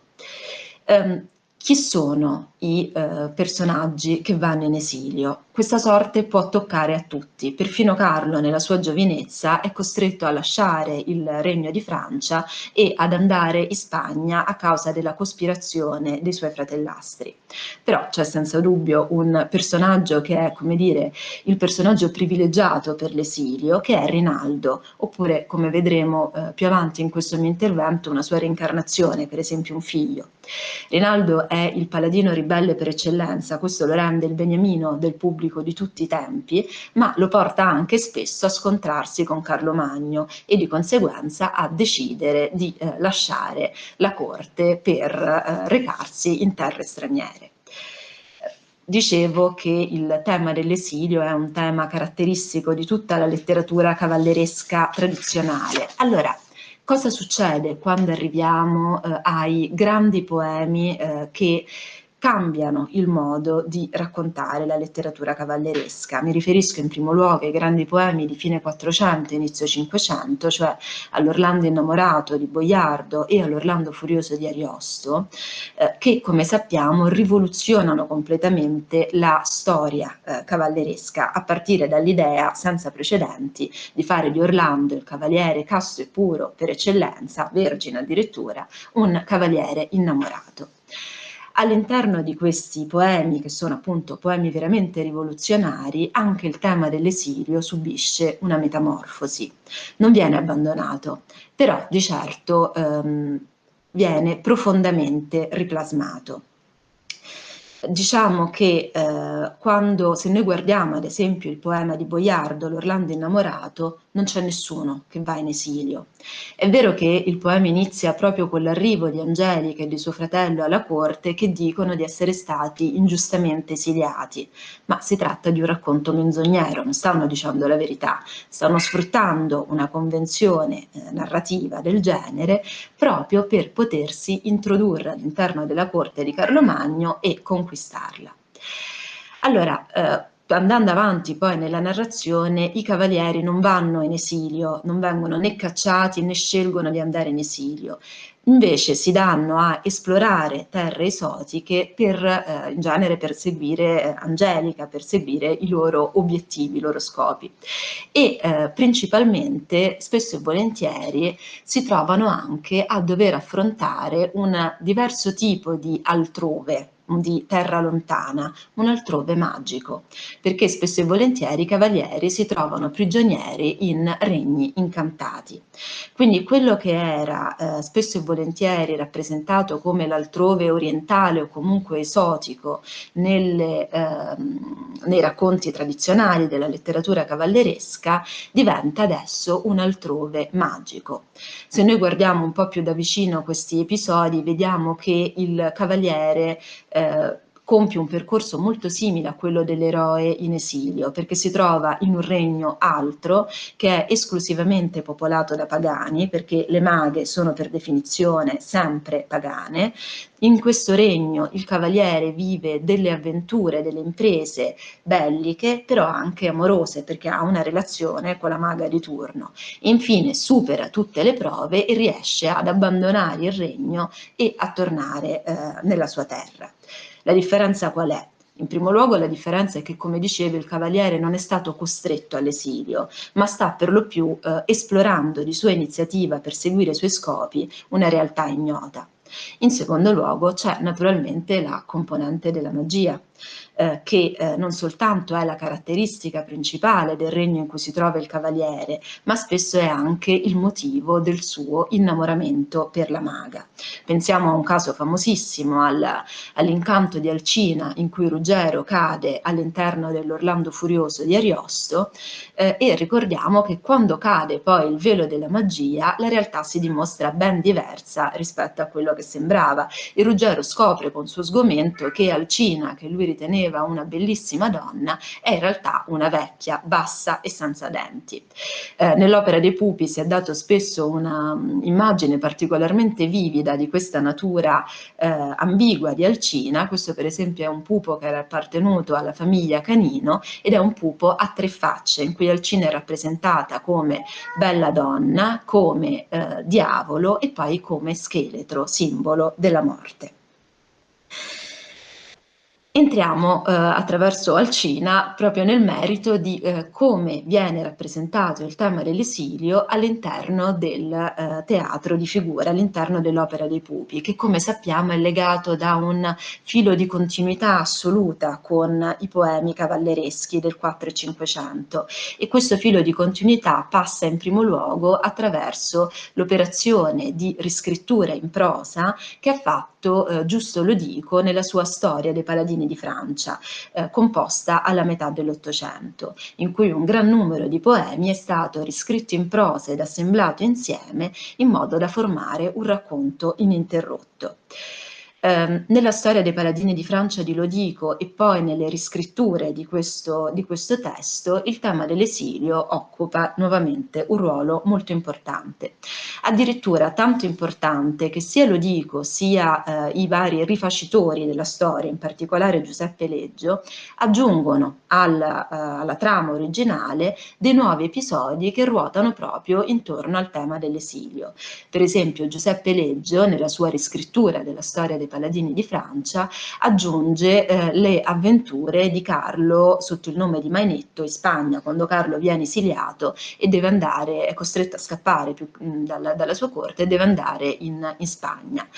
Si tratta di un episodio che ha una fortuna enorme nell'opera dei Pupi e che costituisce di fatto l'inizio obbligatorio di tutto il ciclo della Storia dei Paladini di Francia. Ma Giusto Lodico, l'autore della storia originale, non è meno interventista. In particolare Lodico in genere è molto fedele nel riscrivere in prosa i poemi che usa come sue fonti. Addirittura ci sono casi in cui arriva una parafrasi verso per verso. In altri casi però si comporta diversamente e può cambiare la storia originaria, e questo è qualcosa che fa in particolare nella parte di libro che racconta le avventure di Morbello detto Malaguerra, un figlio adottivo di Rinaldo che Rinaldo trova in una cesta nel mare e che crescendo diventa talmente ribelle ma anche talmente forte da assumere appunto il nome di Malaguerra. Malaguerra, dopo varie avventure, è costretto a lasciare Parigi perché si scontra con l'autorità di Carlo Magno, e questo lo porta in terre lontane finché non scopre la sua vera identità, che è quella di figlio dei sovrani di Trebisonda. Allora, la parte, diciamo, il nucleo originario di questa storia viene da un poema scritto alla fine del 400 che è il Mambriano del Cieco da Ferrara, ma tutta la parte che riguarda le origini misteriose di Malaguerra e soprattutto tutta la parte che ruota intorno al tema dell'esilio sono aggiunte che Lodico ha ripreso da altri poemi e che ha condito con invenzioni sue, delle sue idee e delle sue invenzioni. Che cosa in altre parole è successo? Che Lodico ha avuto la sensazione che in questa parte della storia ci fosse troppo poco spazio al tema dell'esilio e quindi è intervenuto per risolvere il problema. Le avventure di Malaguerra costituiscono tra l'altro un'ottima occasione per esaminare quelli che sono i tratti più tipici della rappresentazione del tema dell'esilio nelle storie dei Paladini di Francia di Lodico e poi nell'opera dei Pupi. Le avventure di Malaguerra si articolano in tre parti, in tre diverse avventure, in tre luoghi distinti. La prima che si svolge in Macedonia è un tipo di avventura che nella letteratura cavalleresca viene chiamata avventura di stampo meraviglioso, cioè con una forte presenza della magia. E qui vediamo l'influenza di Boiardo e Ariosto, per cui si crea questa sovrapposizione fra tema dell'esilio e magia, tema della magia. Malaguerra, l'avventura inizia con Malaguerra che sta vagando per piani e per monti. Molto giustamente Antonio Pasqualino in un suo saggio sottolineava che queste immagini dell'eroe che vaga senza meta in terre lontane era un'immagine cara al pubblico tradizionale dell'opera dei Pupi, perché tra questo pubblico c'erano spesso e volentieri persone che dovevano emigrare e che quindi per i quali quindi vedere i loro eroi che vagavano in terre lontane era qualcosa di estremamente confortante. Malaguerra incontra un nano, una tipica figura di aiutante magico, e questo nano gli prospetta la possibilità di vivere una grande avventura. Si tratta di sconfiggere una serpe mostruosa, una sorta di drago, che è stato allevato da tre maghe ed è stato posto da queste tre maghe a guardia di un'acqua magica. Ecco la forte componente del meraviglioso, del magico. Malaguerra riesce ovviamente nella sua impresa e può portare l'acqua magica al re di Macedonia, che viene così guarito da una terribile malattia di cui era vittima. Malaguerra avrebbe potuto fermarsi in Macedonia e sposare la figlia del re, innamorata di lui, ma in questo caso si ricorda di avere una promessa sposa in Francia e quindi prosegue il suo viaggio. Prosegue il suo viaggio e ci spostiamo nella seconda avventura, che è sempre però di stampo magico, anzi ancora di più di stampo magico, perché in questo caso Malaguerra entra in uno di quei regni incantati come l'isola di Alcina di cui parlavo prima. Malaguerra infatti fa naufragio, viene soccorso da tre sorelle maghe. Queste tre sorelle gli chiedono di scegliere quale fra loro sia la più bella. Qui vediamo una rivisitazione del motivo del giudizio di Paride, quale delle tre. Malaguerra sceglie la seconda, Sordanella, e si reca con lei nel suo palazzo incantato. I due vivono insieme per un certo tempo, ma poi un sogno ammonitore spinge Malaguerra a riprendere la sua strada e quindi lascia Sordanella incinta e appunto si rimette in cammino. Qui abbiamo da un lato ovviamente ritorna un altro tipico tema mitico, il tema che potremmo definire di Enea e Didone. Come Enea, l'eroe trova una nuova donna, trova in qualche modo una nuova casa, una nuova patria con questa donna, ma poi dopo un certo periodo riprende la sua strada e la abbandona. Abbiamo anche naturalmente la traccia per un sequel, per un seguito delle avventure, un nuovo ramo di avventure, perché Sordanella è incinta e quindi suo figlio poi sicuramente sarà il protagonista di nuove imprese. E abbiamo infine un altro tratto tipico dell'eroe in esilio nella letteratura cavalleresca e nell'opera dei Pupi, che è la sua frequente tendenza a vivere avventure di stampo amoroso. I pupari e il pubblico tradizionale accettavano queste avventure dei loro eroi purché poi fossero avventure episodiche, quindi purché poi tornassero dalla loro legittima consorte. La terza parte delle avventure di Malaguerra si svolge in Trebisonda ed è una avventura più canonicamente cavalleresca. Malaguerra sconfigge un terribile gigante, scopre che il re di Trebisonda ha tentato di tradirlo e alla fine di una serie di episodi uccide il re traditore. Se non che poi scopre che questo re è in realtà il suo vero padre. il quale ha abbandonato il bambino, anzi ha cercato di farlo uccidere quando era molto piccolo, perché un indovino gli aveva predetto che il figlio, una volta cresciuto, lo avrebbe ucciso alla sua mensa, alla sua tavola, cosa che puntualmente avviene. In questo modo Malaguerra scopre le sue vere origini, si fa raggiungere dalla promessa sposa Rossana, converte l'intero popolo di Trebisonda e assume il ruolo di imperatore del regno di Trebisonda. E qui vediamo altri motivi tipici della trattazione del tema dell'esilio nell'opera dei Pupi. Non c'è bisogno di sottolineare che qua c'è anche una rivisitazione del tema edipico dell'uccisione del padre, però viene anche del padre sconosciuto. Però c'è anche un tratto che è un tratto tipico del carattere di Malaguerra. Come Giancavallo sottolineava in un suo recente intervento, Malaguerra rappresenta l'eroe antistatale, perché lui tende, quanto e forse addirittura più di suo padre Rinaldo, a opporsi al potere, all'autorità, quando questo potere è ingiusto. Ed è quello che fa in questo caso, perché il re di Trebisonda, oltre ad aver cercato di tradirlo, era comunque un re tirannico e profondamente ingiusto. E poi c'è il tema della conversione. Dal momento che, come dicevo in apertura di questo intervento, le terre pagane, le terre straniere, le terre dell'esilio sono in primo luogo terre pagane, ciò che succede è che alla fine di tutte le vicende, di tutta l'avventura, l'eroe fa convertire il suo popolo, il popolo in cui si imbatte, i buoni, i pagani buoni in cui l'eroe si imbatte, da cui è aiutato nel corso della sua avventura, sono sempre e comunque per definizione destinati a convertirsi al cristianesimo. Ma la conversione ha anche un effetto collaterale nella storia di Malaguerra, che riguarda la morte dell'eroe.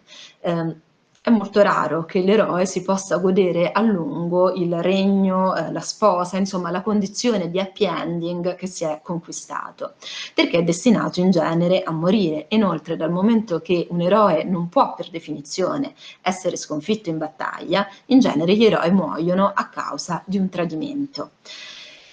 Un destino simile è quello di Malaguerra, lo accenna in una frase della storia dei paladini di Francia, in cui dice che i sovrani sottomessi all'impero di Trebisonda, spaventati da questa nuova religione, decidono di tradire Malaguerra e lo avvelenano. I pupari spesso non raccolgono questo accenno di Lodico, ma invece in alcuni casi lo sviluppano. Ed è il caso per esempio di questo copione appartenente al Museo Pasqualino, è stato ceduto al museo dalla compagnia pugliese di Anna dell'Aquila, ma apparteneva alle famiglie dei Luigini e dei Lippolis, che dedica 3 atti alla morte di Malaguerra avvelenato dai re alleati. In questo copione i re giungono a Trebisonda con la scusa di portare di persona il loro tributo a Malaguerra, vengono accolti da Malaguerra con tutti gli onori e poi invece lo avvelenano. C'è la conseguenza di questo tradimento qual è? Che Trebisonda ritorna sotto il dominio dei pagani e di conseguenza sarà sicuramente protagonista di nuove avventure. Infatti un copione della stessa serie racconta proprio la guerra di Trebisonda contro Carlo Magno. Però questo frontespizio ci dà un altro particolare interessante riguardo alla declinazione del tema dell'esilio. In una mano diversa da quella che ha vergato il copione, leggiamo: sbagliato, solo che si rifarà il libro e correggerà che Gano ucciderà Malaguerra e Rossana. Che cosa significa? Questo copione è passato di mano in mano e uno dei proprietari ha deciso di riscrivere la storia in modo da far sì che il responsabile del tradimento e della morte di Malaguerra sia il traditore per eccellenza dell'opera dei Pupi, cioè il perfido Gano. E questo su che cosa ci fa riflettere? Ci fa riflettere sul fatto che nell'opera dei Pupi non è il colore della pelle, non è neanche la religione a fare davvero la differenza. Quello che fa la differenza è una questione di ideali, di onore. Quindi da un lato abbiamo gli eroi, che sono quelli che rispettano sempre la parola data, sono sempre fedeli al loro codice d'onore. Dall'altro lato abbiamo invece i traditori che non credono in nulla e non rispettano nulla. E con questo io vi ringrazio e vi auguro un buon proseguimento. Grazie.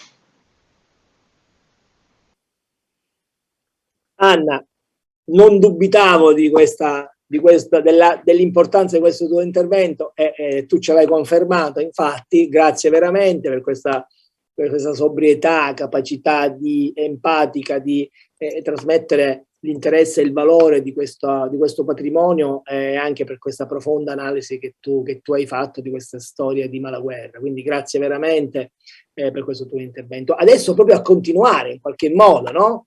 Dal figlio adottivo di Rinaldo passiamo immediatamente con Alessandro Napoli, che è un grande studioso, oltre che amico e sodale, mi permetto di dire, mio e del Museo delle Marionette. Passiamo subito con Alessandro Napoli a parlare dei dolori e dei trionfi di Rinaldo come imperatore del poema La Trebisonda. Quindi Alessandro Napoli non ha bisogno di presentazioni, ha scritto tanti testi e anche libri sull'opera dei pupi, è una persona che collabora da tantissimi anni, dai tempi della sua tesi di laurea con il museo, è parte attiva di questo museo e quindi io gli do immediatamente la parola e ringrazio anche lui per questo suo intervento che conclude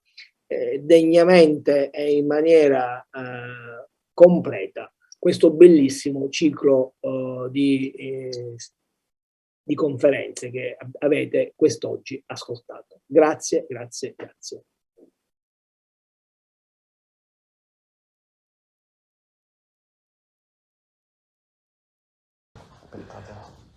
Ringrazio questi amici convegnisti e ringrazio Gioan Cavallo e il Museo Internazionale delle Marionette nella persona di Rosario Perricone, direttore artistico, per averci dato modo di confrontarci su questo tema epico dell'esilio.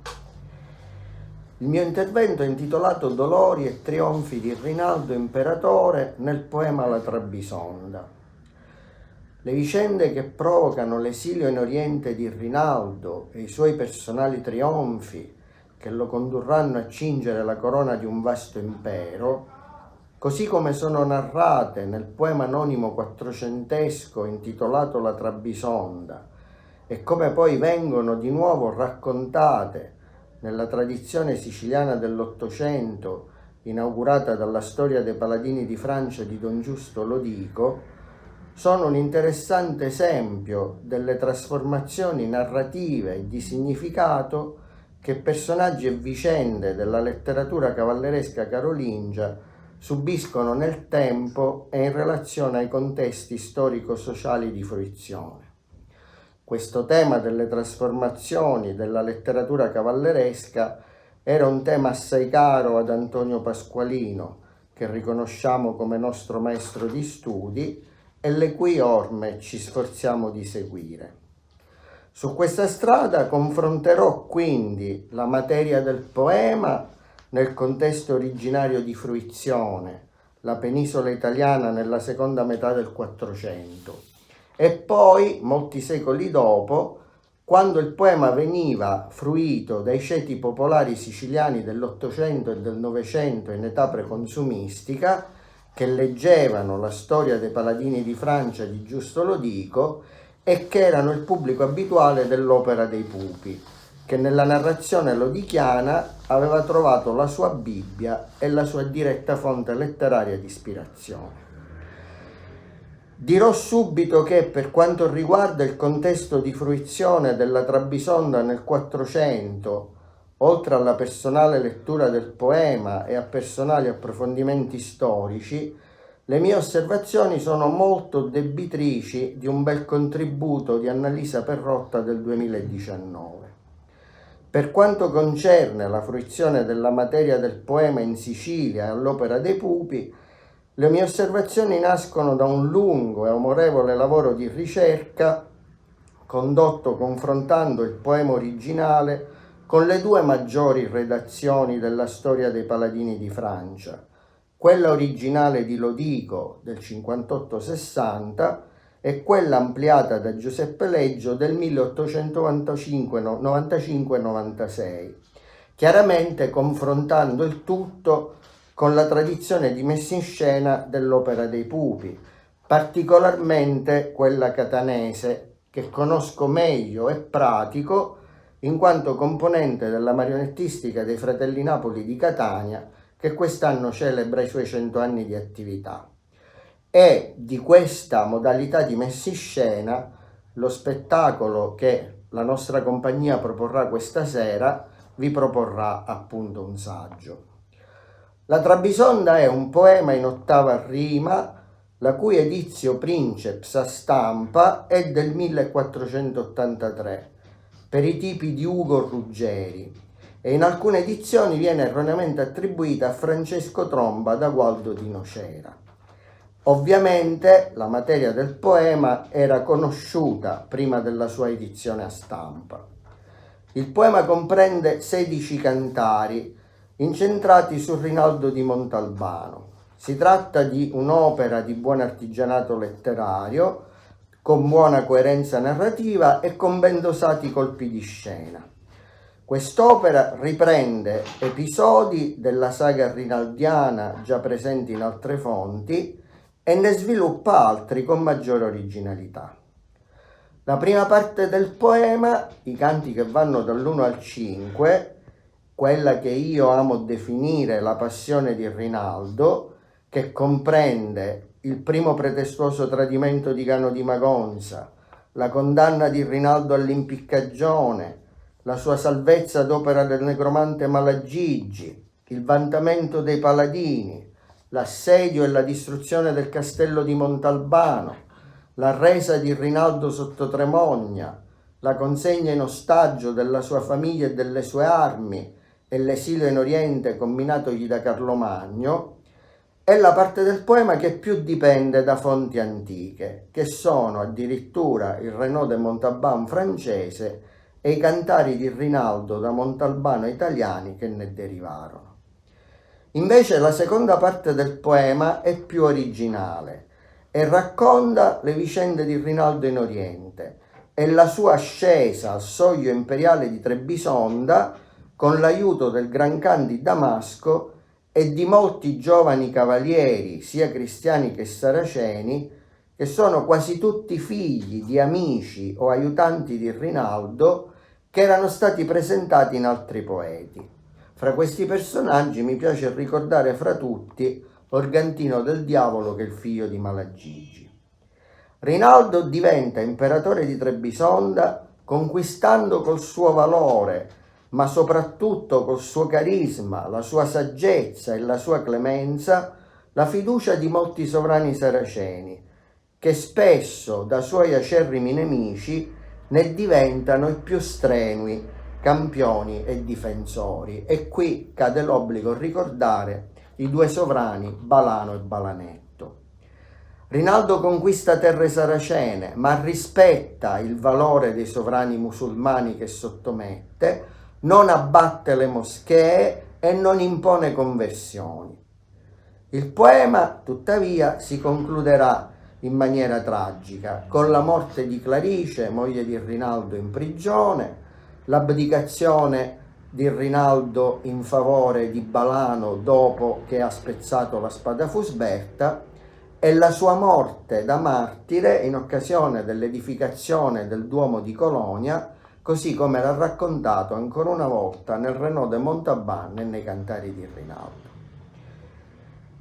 In che contesto storico veniva fruito il poema nella seconda metà del 400, quando venne pubblicato?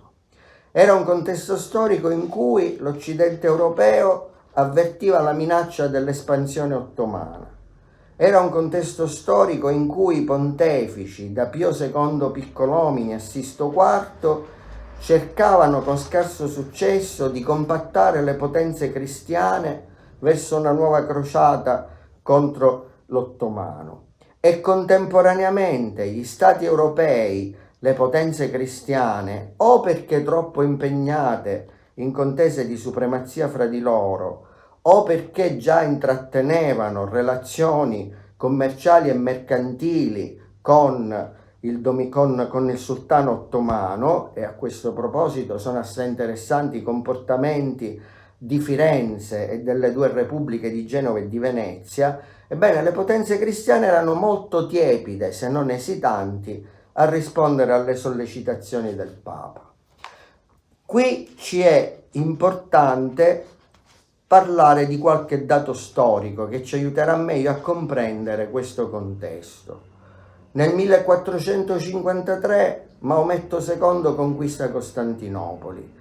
Nel 1458 un personaggio assai interessante che è Hasan Beg Bahadur Khan, più comunemente conosciuto come Uzun Hasan, un sultano turcomanno di Armenia, Persia e Mesopotamia, sposa Teodora Comnena, che è la figlia dell'imperatore di Trebisonda, in funzione di un'alleanza antiturca.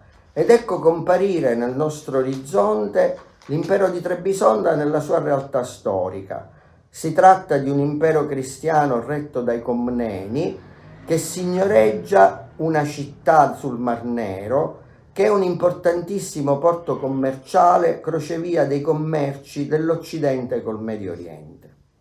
Nel 1461 Trebisonda cade in mano turca. Dal 1473 al 1475 la diplomazia occidentale intrattiene relazioni con Uzun Hasan per cercare di fargli fermare sul territorio asiatico l'avanzata dei turchi, e Uzun Hasan dichiara di voler collaborare. Nel 1480 i turchi occupano Otranto, e questo è l'episodio dove si raggiunge la dimostrazione più ampia della tiepidezza delle potenze occidentali contro la nuova minaccia ottomana, con il famoso eccidio dei martiri di Otranto. Quindi, riepilogando, noi abbiamo i pontefici che si sforzano di bandire la crociata, Uzun Hasan che viene utilizzato come possibile campione in Oriente contro i turchi, e gli stati dell'Occidente che parzialmente o fingendo di rispondere alle sollecitazioni del Papa non intendono minimamente impegnarsi contro la minaccia ottomana. E in questo contesto storico, allora, il nostro poema che cosa è? È un'opera costruita nella sua seconda parte con una duplice finalità. Da un lato c'è la polemica contro gli stati dell'Europa occidentale che non si impegnano a fondo contro l'ottomano, e lo specchio di questo mancato impegno contro gli ottomani sarebbe rappresentato dalle oscillazioni di Carlo Magno, che non è un sovrano deciso, ma è un sovrano che segue i consigli di Gano di Magonza, e quando Rinaldo sollecita l'invio di una crociata per aiutarlo in Oriente, sollecitato da Gano, Carlo Magno rifiuta. D'altro canto, l'opera si pone come un'opera di propaganda per esortare l'Occidente a una possibile crociata. Trebisonda, che di fatto è stata perduta nel 1461, conquistata dai turchi, nel poema viene simbolicamente riconquistata dal cristiano Rinaldo. E, cosa molto interessante, il personaggio di Uzun Hasan, che nella Trebisonda viene rappresentato come un novello Alessandro Magno, e lui stesso si rappresentava come un novello Alessandro Magno, viene a coincidere con Rinaldo, perché nella Trebisonda Rinaldo doma un cavallo che ha le caratteristiche del cavallo bucefalo, e quindi riproduce l'identificazione del principe di Montalbano con Uzun Hasan. Quindi abbiamo la polemica contro la tiepidezza degli stati occidentali, che, ripeto, raggiungerà il suo massimo grado di evidenza nell'episodio di Otranto, con l'esito delle varie diplomazie a intervenire a fondo per liberare la cittadina pugliese dai turchi. E questo per quel che riguarda la fruizione della Trebisonda nella seconda metà del 400. Cosa diventa la Trebisonda quando Don Giusto Lodico ne utilizza la materia per l'ultima parte della sua storia dei Paladini di Francia. Lodico monta la Trebisonda nel suo 13° libro della storia dei Paladini di Francia insieme all'innamoramento di Carlo Magno e insieme agli ultimi canti del Morgante, dove viene raccontata la rotta di Roncisvalle. Lodico non utilizza la sua materia pedissequamente, non riproduce la Trebisonda così come noi la leggiamo nel poema originale. Introduce alcune importanti e significative modifiche. Alcune di queste dipendono da esigenze di coerenza narrativa con quanto ha precedentemente raccontato nella sua storia dei Paladini di Francia. Altre, più interessanti, sono scelte consapevoli di adattamento in relazione al nuovo contesto di fruizione di queste vicende. Le principali varianti dipendenti da esigenze di coerenza narrativa sono le seguenti.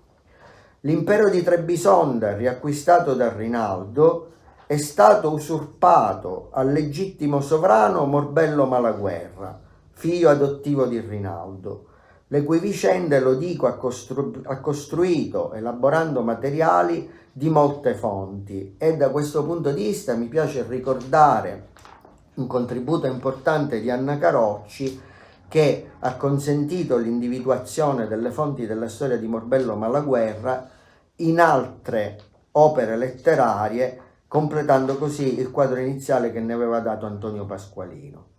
Malaguerra e la sua sposa Rosana vengono proditoriamente assassinati e perciò la riconquista dell'impero di Trebisonda da parte di Rinaldo, nella storia dei Paladini di Francia di Lodico, è una sorta di legittimistica restaurazione. Del resto, Lodico ci ricorda che l'amicizia di Rinaldo col Gran Khan di Damasco risaliva ai tempi dell'incoronazione di Morbello a imperatore di Trebisonda. Seconda differenza dovuta a coerenza narrativa. Viene eliminata Bradamante, che nella Trebisonda continua ancora a combattere, semplicemente perché Lodico nella sua compilazione l'ha fatta morire in seguito al dispiacere dell'assassinio di suo marito Ruggero, così come racconta Vincenzo Brusantini nell'Angelica Innamorata. Terza modifica di carattere narrativo: eliminazione della morte di Ricciardetto, che nella Trebisonda viene ucciso da Balano.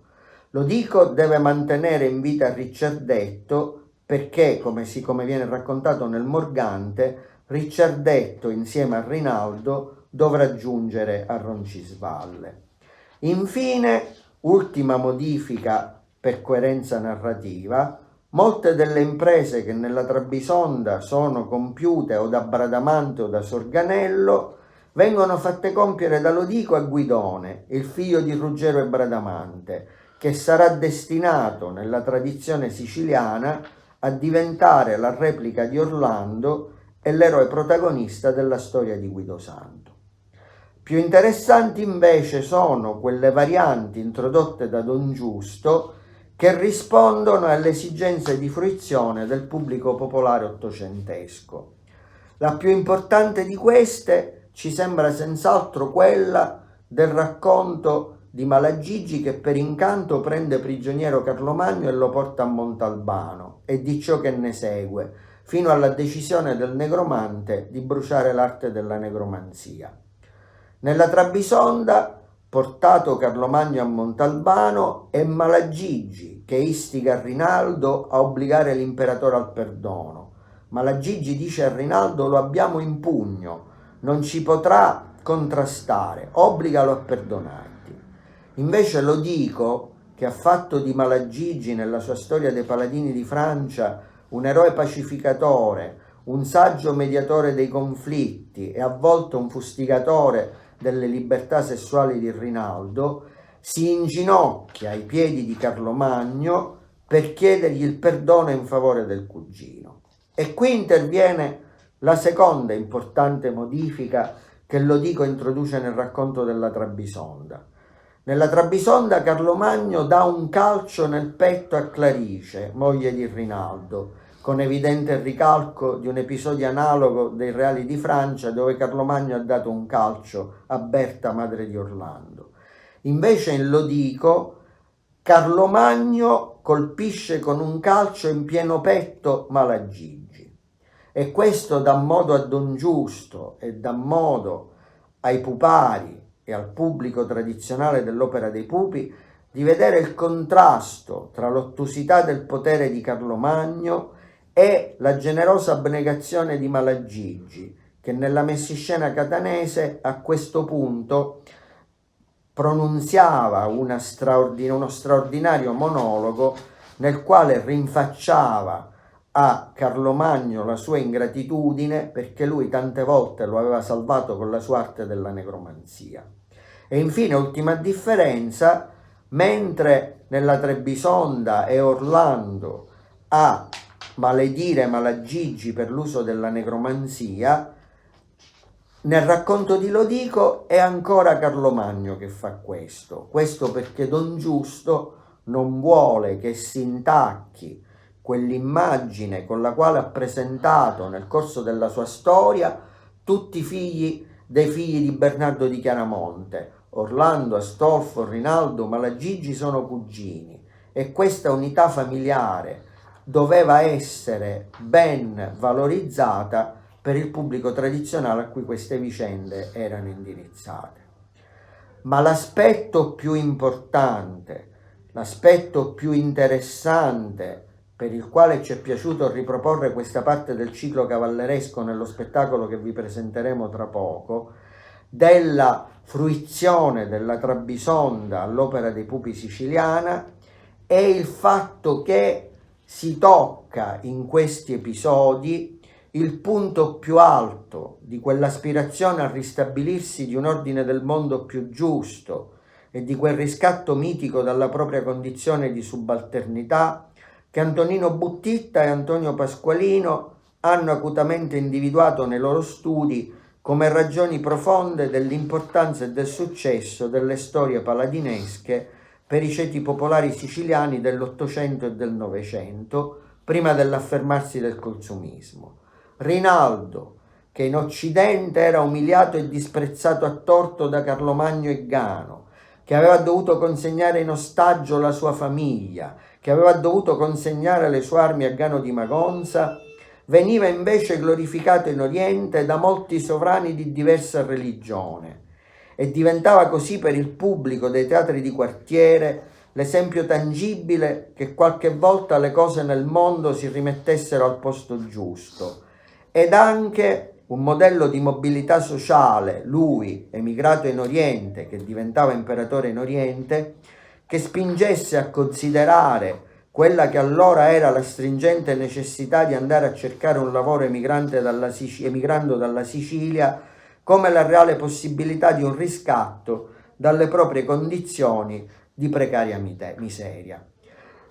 Ovviamente nella messiscena dell'Opera dei Pupi di tradizione catanese non può mancare Peppinino, la maschera del Teatro dei Pupi di tradizione catanese, che insieme ad Astolfo, in una scena famosa che vi riproporremo nello spettacolo di questa sera, si adoperava per la liberazione della famiglia di Rinaldo. Detto questo, vi consegno, spero, il piacere che ho avuto a occuparmi di questa materia, e spero con voi di condividere con la compagnia alla quale mi onoro di appartenere lo spettacolo che vi presenteremo stasera, Rinaldo, imperatore di Trebisonda. Grazie.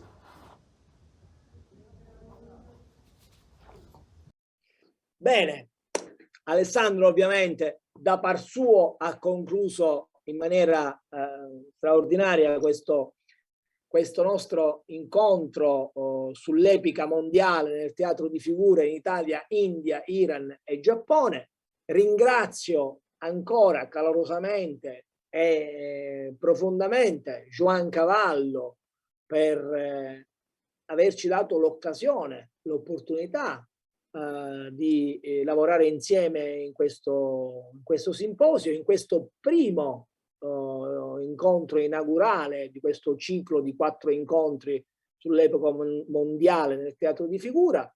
Ricordo simposio organizzato in collaborazione con la Columbia University, università nella quale Joanne insegna, e quindi grazie veramente, grazie a tutti voi per averci seguito. Continuate a seguirci perché il festival continua ovviamente fino al 21 novembre. Avremo tantissimi spettacoli. Intanto proprio a seguire adesso alle ore 20 si svolgerà proprio qui da noi al Museo delle Marionette lo spettacolo Rinaldo Imperatore di Trebisonda, di cui Alessandro Napoli ci ha parlato adesso. Quindi per chi si trova a Palermo vi aspetto tra poco al Museo delle Marionette per vedere poi messo in scena tutto quello di cui Alessandro Napoli adesso alla fine ci ha parlato. Quindi grazie ancora. Che dire, vi aspetto per i prossimi incontri, i prossimi spettacoli, il prossimo convegno che si svolgerà martedì 16 novembre, mercoledì 17 e giovedì 18 novembre, che è un convegno sul teatro e la festa che ha come sottotitolo Il Tempio, la piazza e la scena, che è organizzato in collaborazione con la Fondazione Ignazio Buttitta, che ringrazio sempre per diciamo, l'attività e il sostegno che dà al festival e anche al museo. Quindi a presto e grazie ancora a tutti.